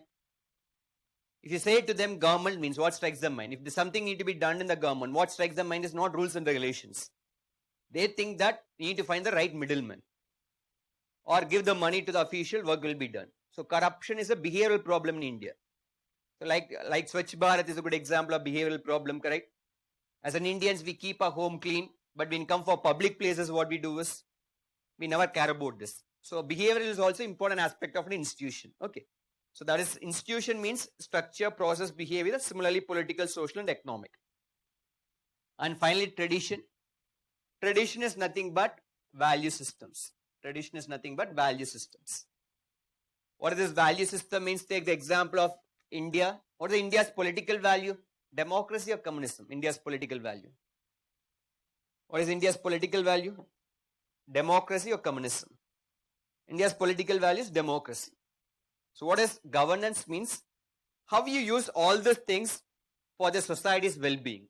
Or simply to say in constitutional terms, all these are related to the concept of welfare state. Concept of welfare state. How you use your tradition and institution by which authority in the country is exercised. Ultimately, the objective of this authority is to create welfare state. And what is welfare state means? Provide the needs of the people. right from birth to death, you provide all the needs of the people. We call that as welfare state. So what is governance? How you use your tradition, institution, authority for establishing welfare state. Just keep that in mind. So that is called as governance. Any clarification on this? Is that you're able to understand what is governance means? So if you put yes, I'll go for the next one. So is that okay? Right now we go for the next one. Next thing is features of governance. Okay, rather than the first 2 points, I'll explain it.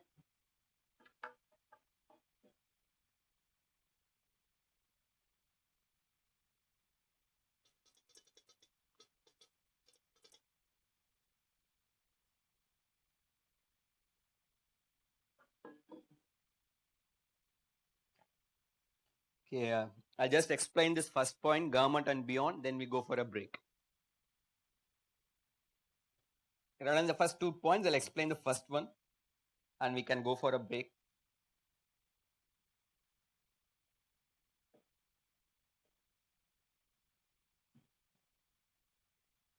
So what is government and beyond means?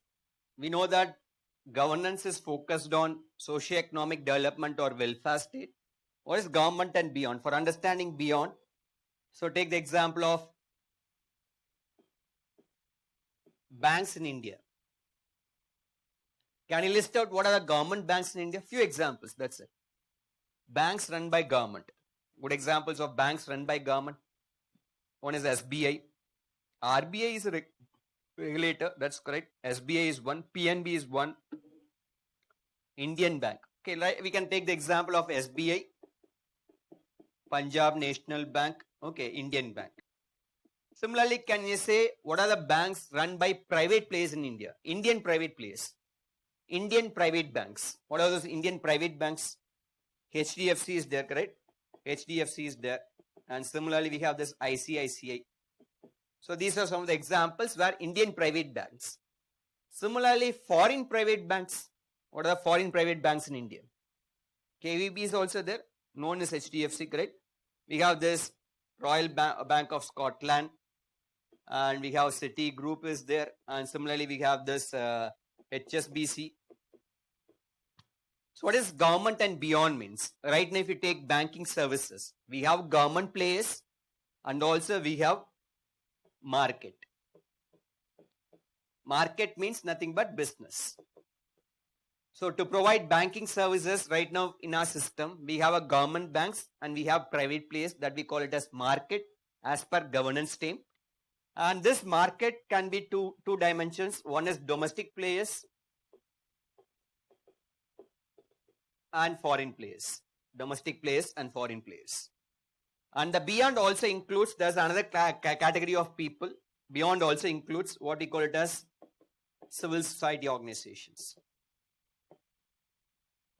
Civil society organizations, popularly we call this as NGOs. So they are also responsible for development process, NGOs. Just to have an idea, we'll see that later. There's a topic called NGOs. So good example of understanding this NGOs, just type this in Google right now, Akshaya Patra. Just type this in Google, Akshaya Patra. Just type this in your Google, Akshaya Patra. Can you say what they are doing, Akshaya Patra? Just check this, what Akshaya Patra is doing. So it's right now it's belong to Bangalore, correct? And you know that Akshaya Patra is related with this midday meal scheme. Akshaya Patra is nothing but NGO. They are implementing this midday meal scheme. It's not a government department. It's run by few people, non-governmental organizations, and they are going to implement midday meal scheme at school levels. So you can clearly understand that for children's nourishment, not only we have government, we also have some civil societies working for it. Just after the classes, just check what this Akshaya Patra is doing. Okay. So right now it's 4 o'clock. Take 5 minutes break, then we can start the session. Okay, remaining aspect of governance.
So we go for the next point. Okay, next point says about power dependence between institutions. So what this power dependence means, so for our development, first and foremost thing, why we need to have government? So can anyone say why we need to have government for our development? Why we need to have a prime minister? Why you need to have a district collector for development? Why this cannot be done by any private players? Assume that right now India's development is led by Adani and Ambani. Not, we don't have any government or anything like that. So why we need to have a government? What importance of government here is? So government, no personal profit is okay, guarantee is okay. Then any other thing, equal distribution is there, okay. First and foremost thing, what are the biggest importance of government and development is welfare. Government is more driven based on welfare rather than profit, correct? A good example for understanding this is right now we have this corona pandemic, right? Corona pandemic. And how government is driven based on welfare is, we can see that corona testing is done by government for free of charge.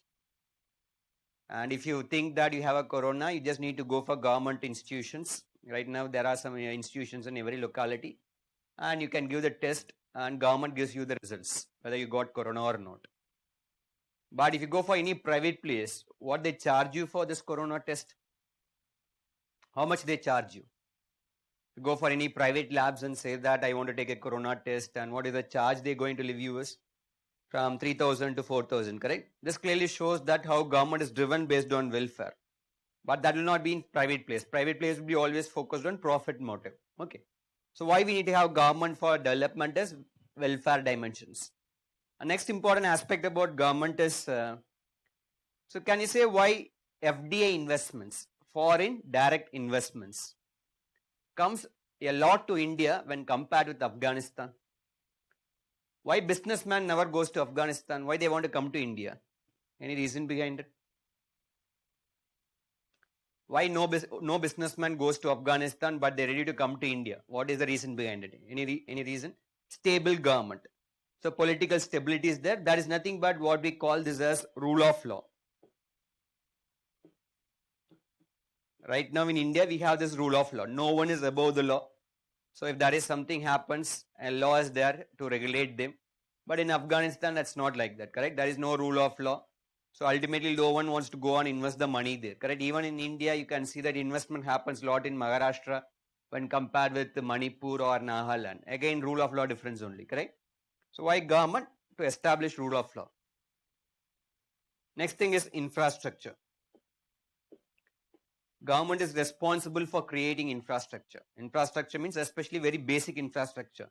Either it can be electricity, road networks, or seaports, or it can be health, education. We can see that government is more focused on it. So for development, these are the roles of government. To have welfare dimensions, to establish rule of law, and also to have infrastructure, basic infrastructures. Okay. Next thing is why market. To understand why market, right now if you take mobile services, right now everyone use mobile services, correct? And you can see that most of them we use private players, either it can be Jio or Airtel. What is the reason for this? Why we never like BSNL when compared with the Jio or Airtel? So why we want to go for Jio or Airtel? What is the reason behind it? Why market? That's the question. Okay, quality is there. One is quality of services or products. We have better quality of service or products is there. Then apart from this, services. Service is very good, correct? Service is very good. That's nothing but they'll be more focused on customer-centric services. Customer-centric services. What is customer-centric services means? Okay, take example. Right now in mobile phones, there's a concept called number portability. What does number portability means? You have the same number, but you can switch the service providers, correct? Assume that you are an Airtel and you initiated the process of number portability, correct? What Airtel will do is, it takes 24 hours to switch the services, but what the next thing Airtel will do is, so you have started this process and what the Airtel will do is, So Airtel will make you a call saying that you are the golden customer or you want to move out. Next, they provide lot of offers to you, correct? A lot of offers are being provided to you. But if you do the same thing in BSNL, whether BSNL does that, you are moving from BSNL to Geo. Is that BSNL calls up and say that you are the golden customer, why you are leaving out? Literally no, correct? So you can see that government never focus on customer or never focus on citizens. Whereas you can see that business people always focus on citizens. Okay. Citizen or customer? Customer, citizens. Next thing is innovations. So market is more driven based on innovation or new technologies. A good example, Geo 5 generation, 5G mobile networks. Geo is introducing it, correct? It's nothing but always cutting edge technologies they try to provide to the customers.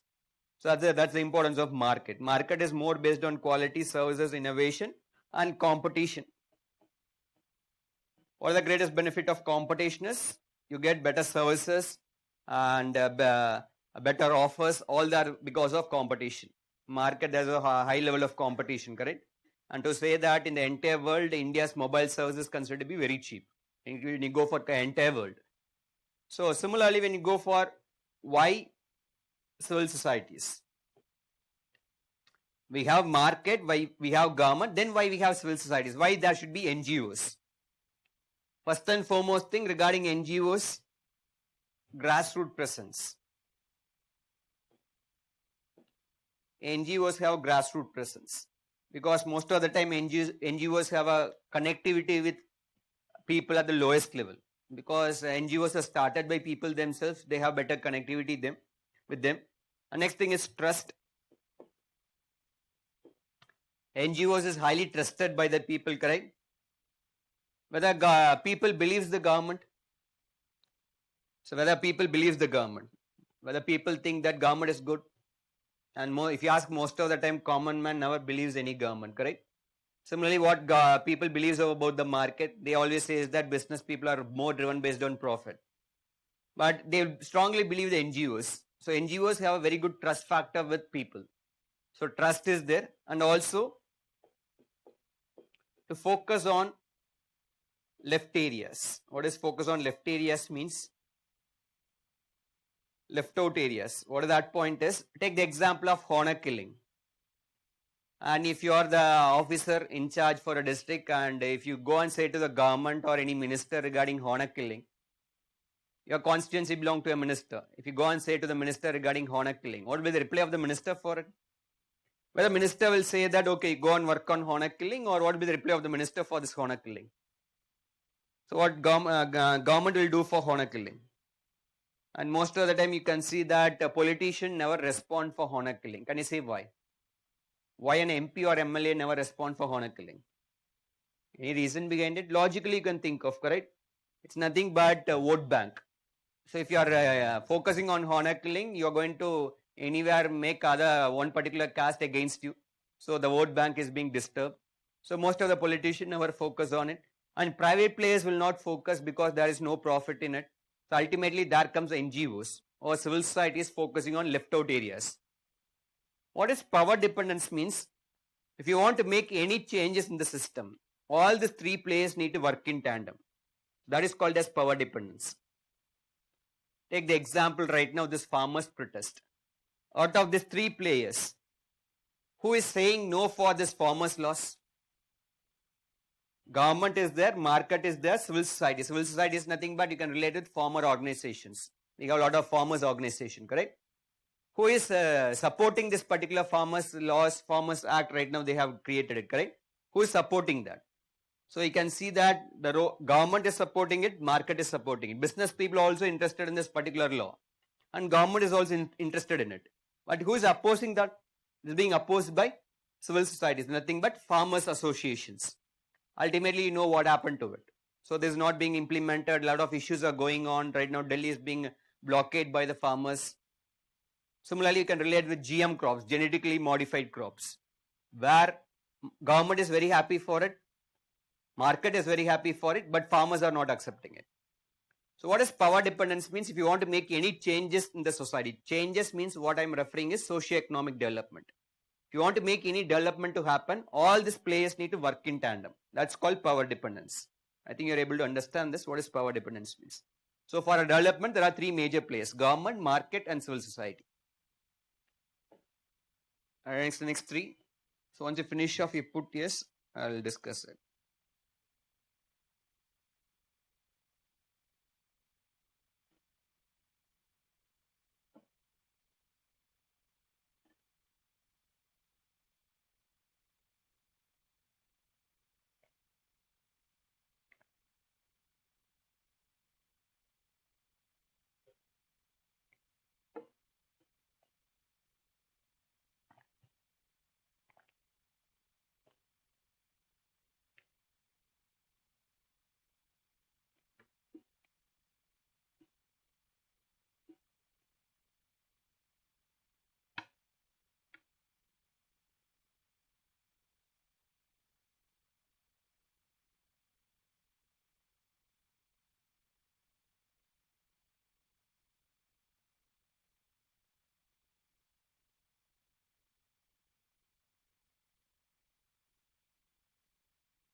So if finished, you put yes, that will be well and good. Yeah.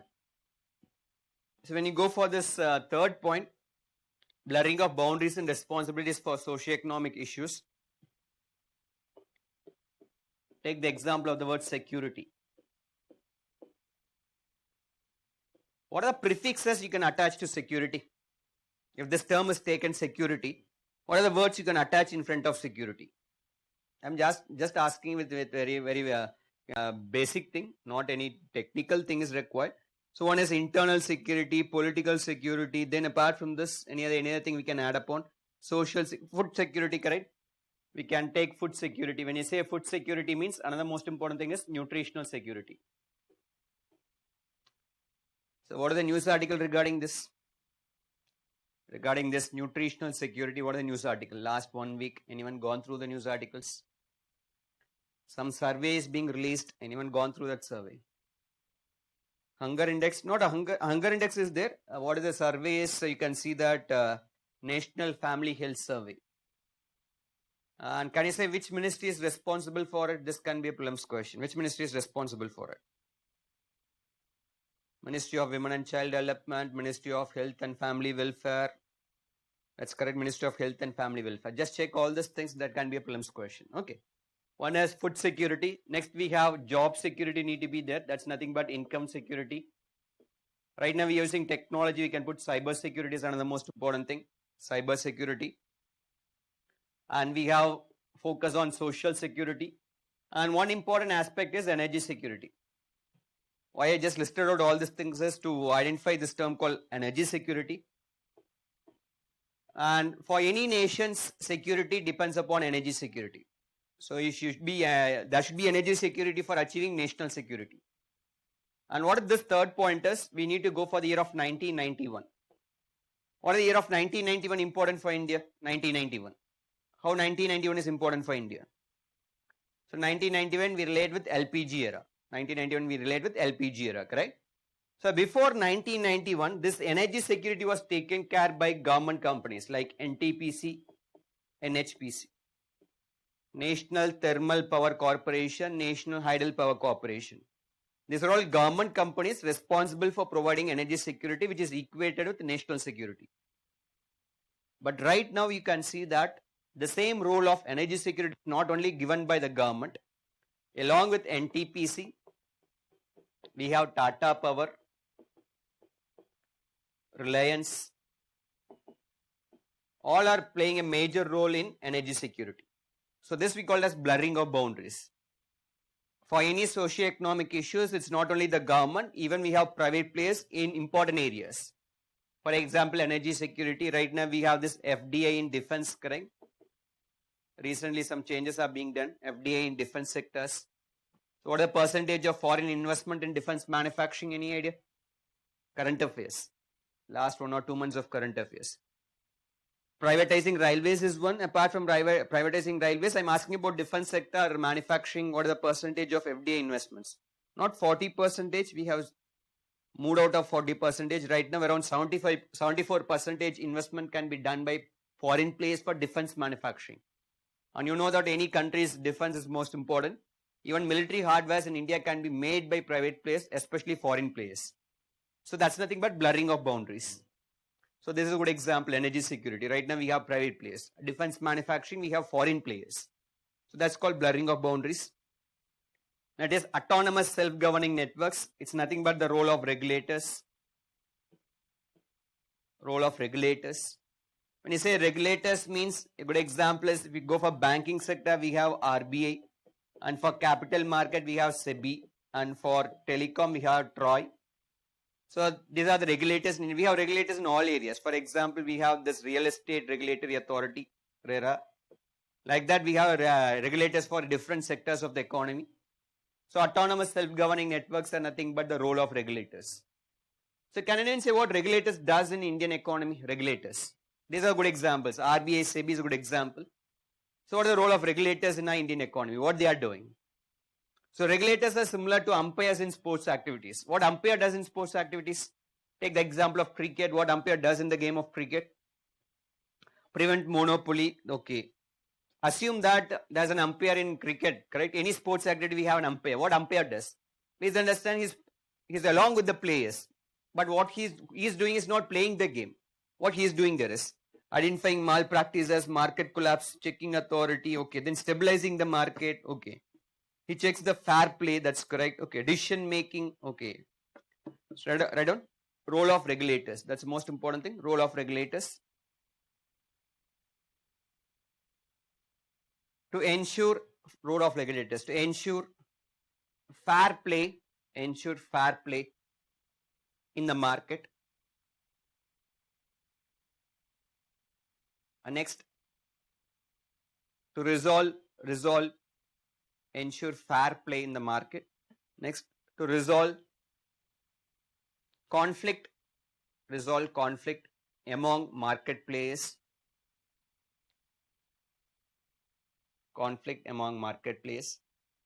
And to understand this resolving conflict among market players, when Jio was introduced, which company was highly opposing that? When Jio was introduced, which company was highly opposing it, saying that Jio is not using the proper mechanism and a lot of things have happened, correct? So not BSNL was not opposing, Vodafone was not opposing, Airtel was opposing, correct? Finally, last one, to protect consumer rights. Regulators also protect consumer rights. So these are regarding the role of regulators. And finally, use of new tools and techniques. New tools and techniques you relate with e-governance. Example of e-governance, you can relate with BIM app or e-passport are some good examples.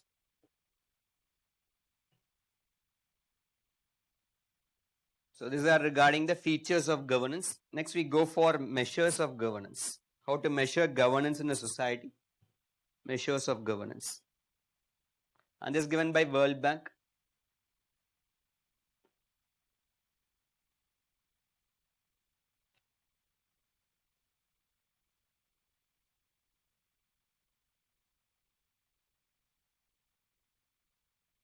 So once you finish off, you just put yes, I'll explain it. Measures of governance.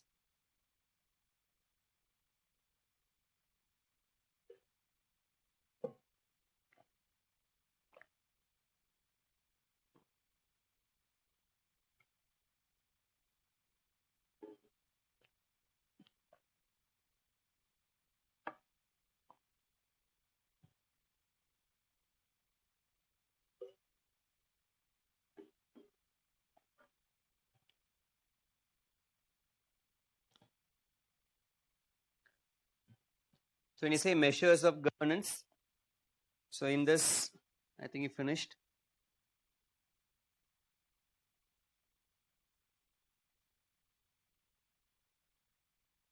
Okay. So when you say measures of governance, we'll take first voice and accountability. So when you say voice and accountability, that's regarding rights. When you want to measure governance in the society, it's regarding rights. When you say rights means we always relate with the constitution the term called fundamental rights. So can you say why it is called as fundamental? Why it is called as fundamental rights? What is called fundamental? Any idea? We know we have rights from Article 13 to 32, correct? But why we call this as fundamental? Any reason behind it? Any reason behind why it's not basic? Basic is correct. Basic and fundamental are same terms. Why we call this as a basic right of fundamental rights, correct? So it forms, okay, then any other thing should provide essential for human beings. Essential for human beings in what sense? That's correct. If you want to have a life in India, it's essential. Those rights are essential. For what reasons is essential? Can you identify that? One is to protect the dignity and also to have a democratic life. Why it is called as fundamental rights is because of these rights you can enjoy a dignified life and democratic life. That will not be compromised in India. So any Indian citizen can enjoy both the things, dignified life and democratic life. So that is voice and accountability, we can relate the rights. And when you say rights means, please understand it's not only related to fundamental rights. So can you say which is the other area in constitution related to rights? One is fundamental rights, which is the other area. Can you identify which is the other area we can relate with rights in constitution is? That's correct. Another area where we can relate is DPSP. Okay, Directive Principles of State Policy. DPSP.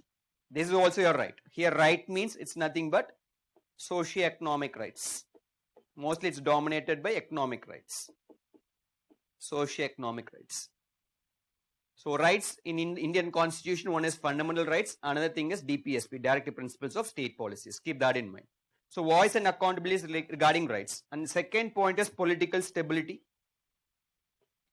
When you say political stability, there are two dimensions. One is tenure. So when you say tenure means, what the lifespan of a government is. So if you are part of government, how many years you can be a prime minister? Is that you can be the prime minister for life, or is there any time period for this? So right now in India it's 5 years. If you are in US, what is the lifespan of a president in US? What is the president in US? What is the lifespan is? 4 years, correct? So can you say in which country right now president for life? Until that person die, no one will be the president. Can you say in which country right now they have it? Any idea? Russia. And the most important thing is right now we have in China. China, they say that Xi Jinping will be president for life. What is president for life means until his death. Similarly, North Korea is a good example. North Korea have a president and he will be the president for life. Until his death, he will be the president there. But in India, you can see the tenure for 5 years. Okay. That's called political stability. Whether you are able to sustain the 5 years. Okay. Next important character about political stability is ability to make laws. Though you may be for 5 years, but you should have the ability to make laws. So right now if you take the present day government, what is the biggest challenge for the present day government is? When you want to make a law, there are two important institutions, Lok Sabha and Rajya Sabha. Lok Sabha, they got the majority. Rajya Sabha, the problem is majority. So ability to make law is also the important character of political stability. Not only tenure, ability to make laws. Okay. Next thing is absence of violence. When you say absence of violence, so you can relate here. One is external threats. One is external threats. So can you say what are the external threats to India? So to implement the laws, problems, no. Correct? That's correct. That's correct. So can you say what are the external threats to India? Right now, if you are Indian Prime Minister, who are the external threats to you? For the nation, who are the external threats? So there are three important external threats. One is China. Next thing is Pakistan is external threat. And also cross-border terrorism. Cross-border terrorism. When you say cross-border terrorism, which countries are the most important sponsors of terrorism? So who are the sponsors of terrorism for India? They come from that particular country and create troubles here, correct? One is Pakistan. Everyone knows Pakistan, but there's another player is there. China is not involved in terrorism activities. Pakistan is one. Apart from Pakistan, we have Afghanistan. These two countries are considered to be the source of terrorism. That is the reason why we can see that India is focused on Afghanistan's development, correct? I think 2 or 3 weeks before there is a current affairs regarding Afghanistan where India is developing some electricity lines in Kabul, and also we are creating some dams for drinking water purpose in Kabul. Just go and check all these things, they can ask you in prelims. So external threats are nothing but China, Pakistan, cross-border terrorism. And similarly, internal threats. So what are internal threats for India? Again, 3 is there, internal threats. One is Maoism. And next thing is insurgency. And again, terrorism. So when you say Maoism means, we call this as red corridor states. Just write it down. I don't have space here. Maoism means red corridor states. So red corridor states means right from Bihar to Andhra Pradesh, Maharashtra to West Bengal, we call it as red corridor states. Right now it got minimized a lot. So red corridor states, Naxalism is one of the biggest problem. Then apart from this, we have this insurgencies. When you say insurgencies, means which part of India is known for insurgency? Especially we can relate with northeastern states. So northeastern states are related to insurgencies. They demand new country or they want to move out of India. And finally, terrorism.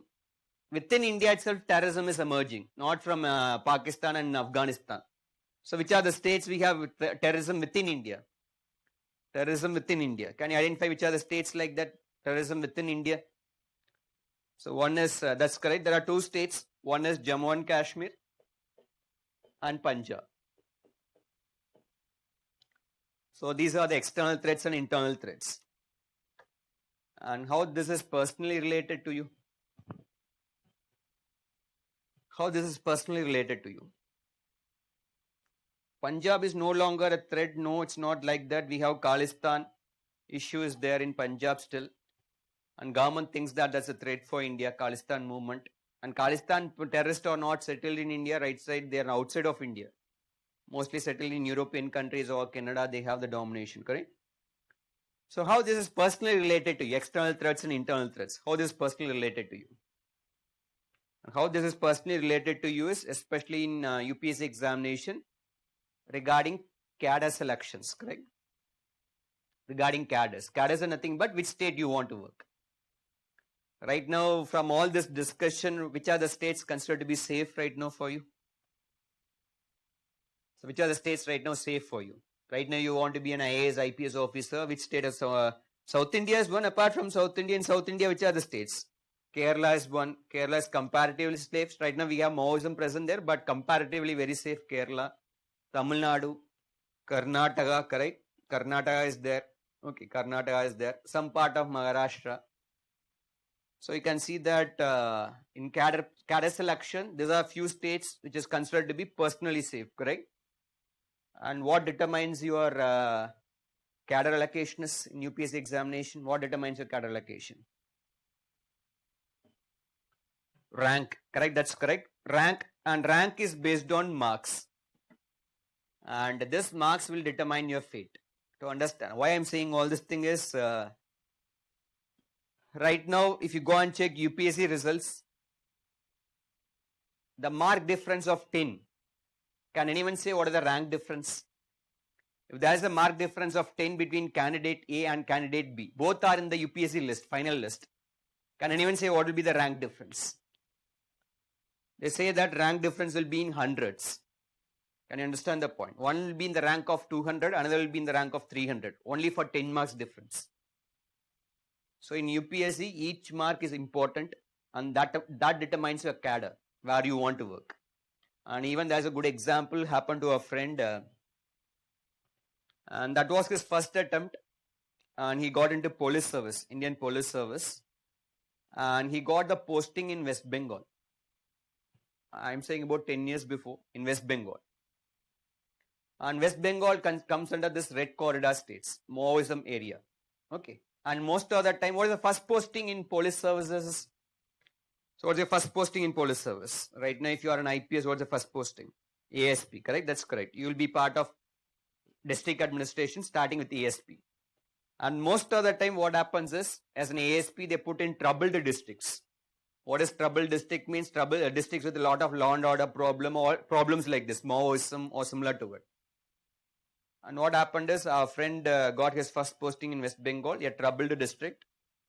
And once they were conducting an operation, it's a police operation against Maoism, which went bad. Okay. And there was no loss of life, but they were not able to execute the plan. And the police team got splitted into two. One is the team, and another thing is our with friend and one constable. They split it into two. And in the Maoist area, what happened is the team came out from the operation areas, whereas our friend along with the constable get caught in the middle. But Maoists never know that there's a police people there, but they thought that police left the scene. And our friend along with the constable was sitting in some secluded place like bunker, something like that. And he was calling the control room and saying that, okay, this is our location, come and rescue us. What the reply came is, sir, you wait for another 1 day, and there is still Maoism presence in the locality. If we come there, probably they can know this. So just wait for 1 day, and after 1 day, once this Maoism presence die down, we just come and rescue you. And he was sitting in that place with the constable, without food, without water, anything for 1 full day, 24 hours. Then he was rescued from that location.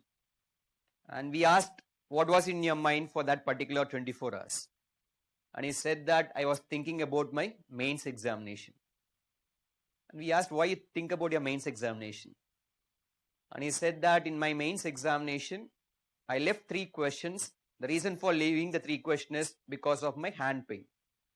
As I was continuously writing the examination, I thought that why I want to write this 3 questions, and he left the answers. Assume that the 3 questions, 10 marks each question. Can anyone say what are the standard marks for a question? You write some manageable answers. You know something, you write some manageable answers. What will be the marks given by UPSC? Anyone have an idea?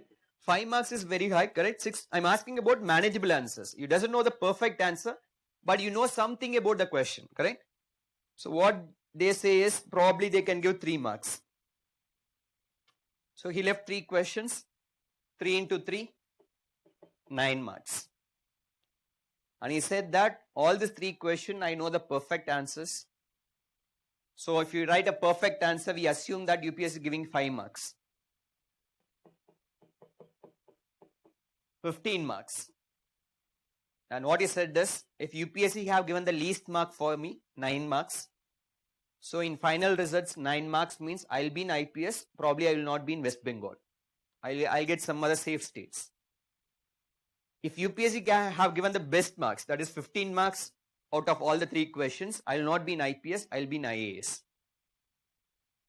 And he said that that was the worst part of my life. I just left the 3 questions because of hand pain. And what happened is next year he wrote the examination after this incident. And he got into foreign service, Indian foreign service. And he got his first posting in Egypt. And that time in Egypt there was Arab Spring. You know what is Arab Spring, correct? There was a huge protest against Mubarak and entire Egypt was burning there. And he got the first posting there. And he said that my bad luck is not going anywhere. I thought IPS is worst and came to foreign service. In foreign service, I faced the same problem. But right now he's posted somewhere in Europe and he's very happy. And what we can understand from this incident is even 1 mark counts in UPSC examination. And that 1 mark determines your fate. Whether you are in Nagaland or whether you are in Kerala, all this makes a huge difference. 9 marks means we already saw that 100 rank difference. 15 marks, you can literally see that. So please focus on your examination well. Don't even leave one mark in the examination process. That have a huge impact on your career. Not only your career, entire generation of your family, correct? Think of your son and daughter studying in Nagaland or studying in Kerala, which will be good for you, correct? Or in Tamil Nadu, which will be good for you. All these are determined based on your marks. So keep that in mind. Okay. And next, measures of good governance. Write down all these things, I'll explain it. Effectiveness of the government.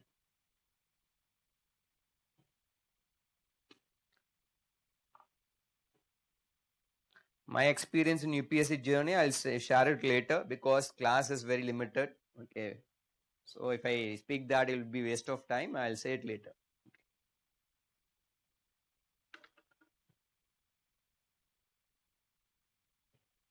So once you finish off, you put yes, I'll explain all those things.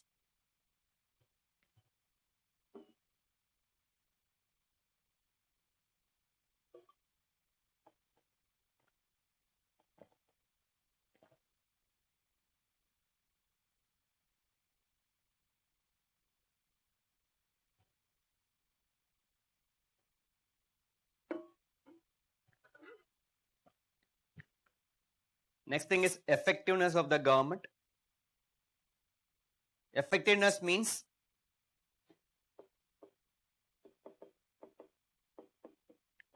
ability to reach the goals. Whether government is able to reach the goals what they said, that is called the effectiveness.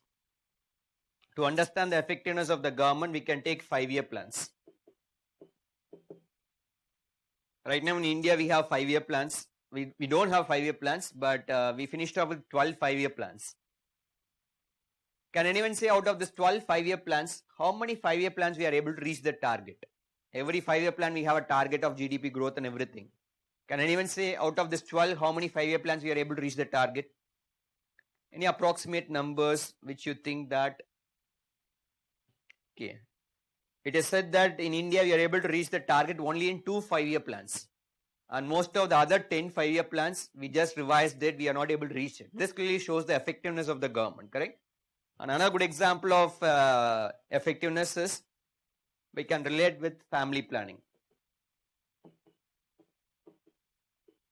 And please understand, India was the first country in the world in 1950 itself thought that population will be the biggest headache for India. And we need to control the population. But reality, what happened is, right now we are in second position. Can anyone say when we are going to surpass China in population? In which year? We are going to surpass China in population. Any approximate years? 2050 is very long. So they say that by 2026 or 27, we are going to surpass China in population.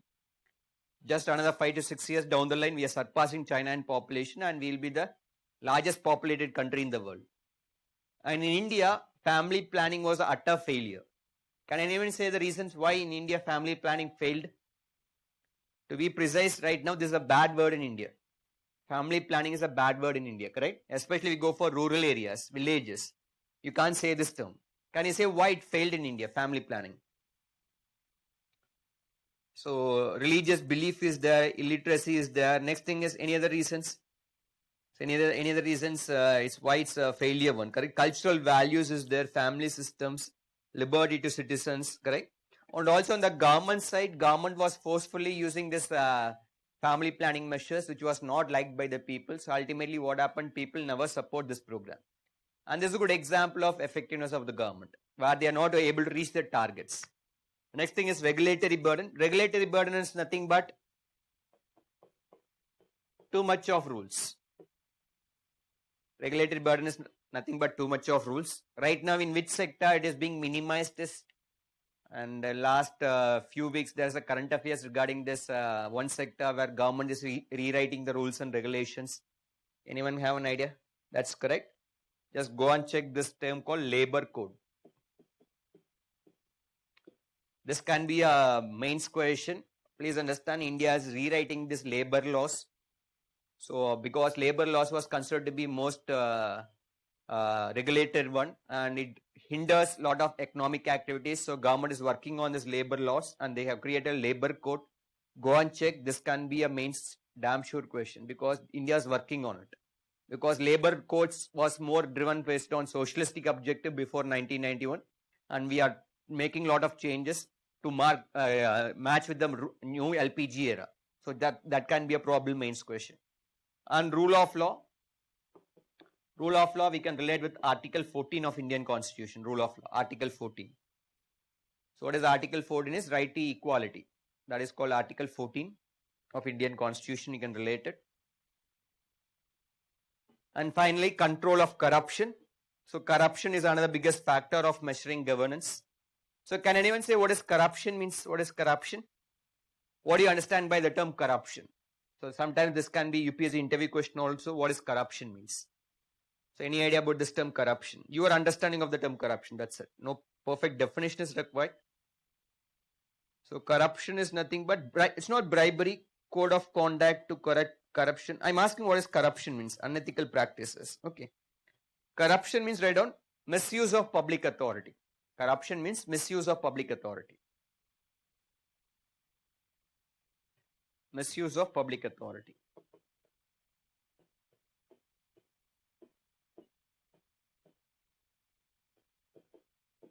So out of all the 6 parameters, which are beneficial for India and which is against India, out of the 6 parameters, can you identify which are the beneficial ones?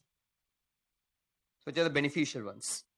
Out of these 3 parameters, which India is standing good in this, out of this 6 parameters? And please understand, in the 6 parameters, first point, we are very good, voice and accountability. We have specified rights and how to be establishing rights, that is good. And political stability is very good in India right now, political stability and rule of law. These 3 are considered to be very positive for India. And the other 3 we are improving. Corruption, we are trying to reduce it, and regulatory burden, we are working on it. And effectiveness of the government is improving a lot by means of technologies and everything. Okay. So this we call it as governance. This is not required. And next thing is good governance. Write down the definition what is good governance means. The term good governance.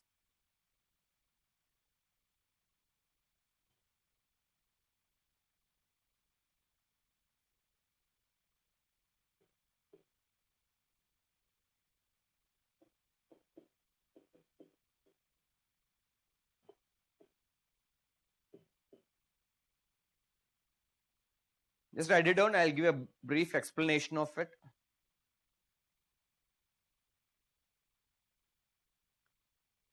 And remaining thing we'll see in the next class. I'll just give a background of what is good governance and we'll finish off the class.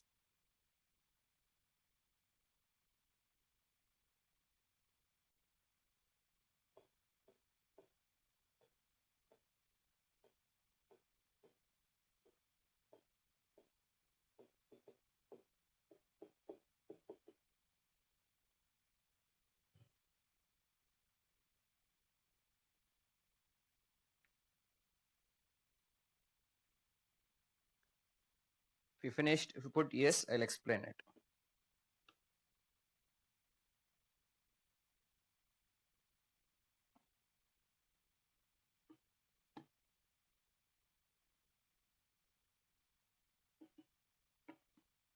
Okay, what is good governance means? We saw what is governance. Governance is nothing but structures. Right now for our development, we have government, market and civil society, that is called as structures. Structure plus value, we call it as good governance. To understand what this values means. Right now take the example of judicial system in India. What is the biggest criticism against judiciary? Can anyone say what is the biggest criticism against judiciary? Why government criticize judiciary? Why parliament criticize judiciary? There is one problem in judicial system. Can you say what? Any idea? So not judicial overreach. That's not that. The biggest criticism is regarding appointment process. You know, in judicial appointment process, there is a trouble between government and judiciary regarding appointment process. And you know that there is a concept called collegium system. That will be dealt in polity. What is collegium system means? Chief Justice of India along with 4 senior most judges. This we call it as collegium. So what this collegium system will do is senior most judges. What this collegium system will do is they recommend the name for judges in Supreme Court and High Courts. Ultimately, this 5% determine who will be the next judge in High Court, next judge in Supreme Court. And one of the biggest problem in this particular recommendation is, can anyone say why government hate this model? Government want to rework on this model, but judiciary is not leaving out. Why government hate this model? Government thinks this is not good way of appointment. Can you say why? One of the major reasons why government says no for it is lack of transparency. What is lack of transparency means? No one knows on what basis people are selected for judges. This 5% will determine who is the next judge. They will not give the criteria. If you ask them on what basis means the judicial criteria. And no one what is judicial criteria. And why government is very focused on this collegium system is, it is found out that Some of the judges, the name they recommend for appointment, as per IB report, they were involved in corruption. Can you understand the point? As a judge, they are involved in corruption. There is some IB reports. Intelligence report is there. They are involved in corruption. But their names are recommended by this collegium for appointment, and as per constitution, government need to appoint them because collegium gave the recommendation. The biggest problem in appointment process, lack of transparency. No one knows who is taking that, on what basis people are being selected, and also lack of accountability. What is lack of accountability means? They are not taking responsibility for their actions. If government comes and says that there is a corruption issue against that judge, they will not take responsibility for that appointment. So all these are called as value system. We'll see that in the next class what is value system is. Just to understand what is values, I gave this example of judicial appointment. Just go and check after this classes what is happening in judicial appointment. And even government came out with this NJAC, National Judicial Appointment Commission, which was struck down by judiciary. Judiciary said that we will not have NJAC, National Judicial Appointment Commission. Just check this, what this NJAC means. All this, I'm just giving a hint. There will be a polity classes for this. I just want to say what is values means. In tomorrow, next class, we'll see what are those value systems are. Okay. And regarding source materials, write down the source materials for this particular topic. Source materials, write down. From government to governance. From government to governance. Kuldeep Mathur. From government to governance, Kuldeep Mathur. This is the first source. It's a book. From government to governance, Kuldeep Mathur. Second ARC report. Second source, second ARC, Administrative Reforms Commission. Second ARC report, 5 reports which we will discuss in the class, that is enough. And if you have time and interest, you can study other reports which is not required.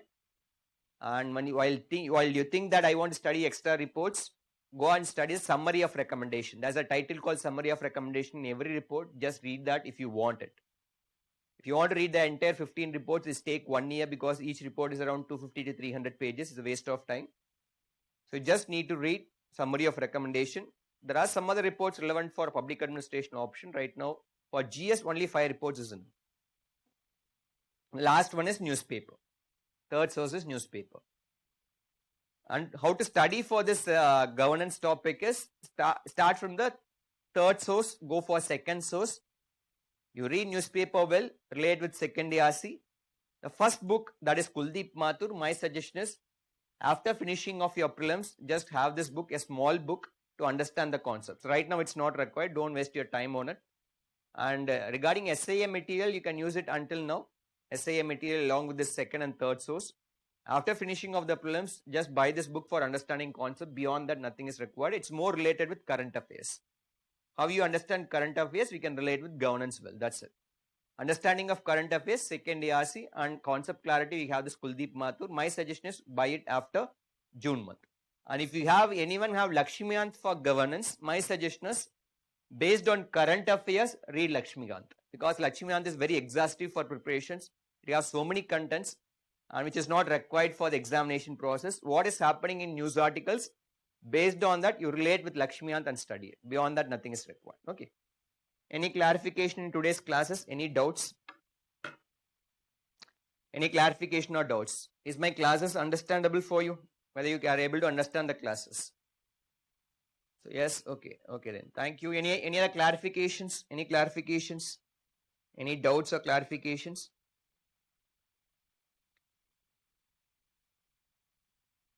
So public administration classes, today we don't have it, tomorrow we have a class, that's it.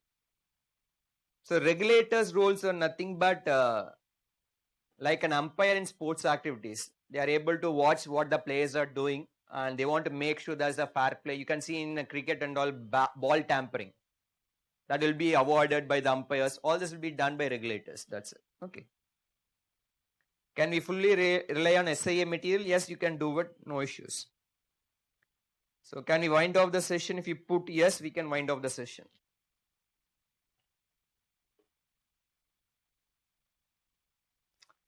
Okay then. Okay. Next class, we'll see what is good governance means. Okay. Thank you for attending the session. Okay, thank you.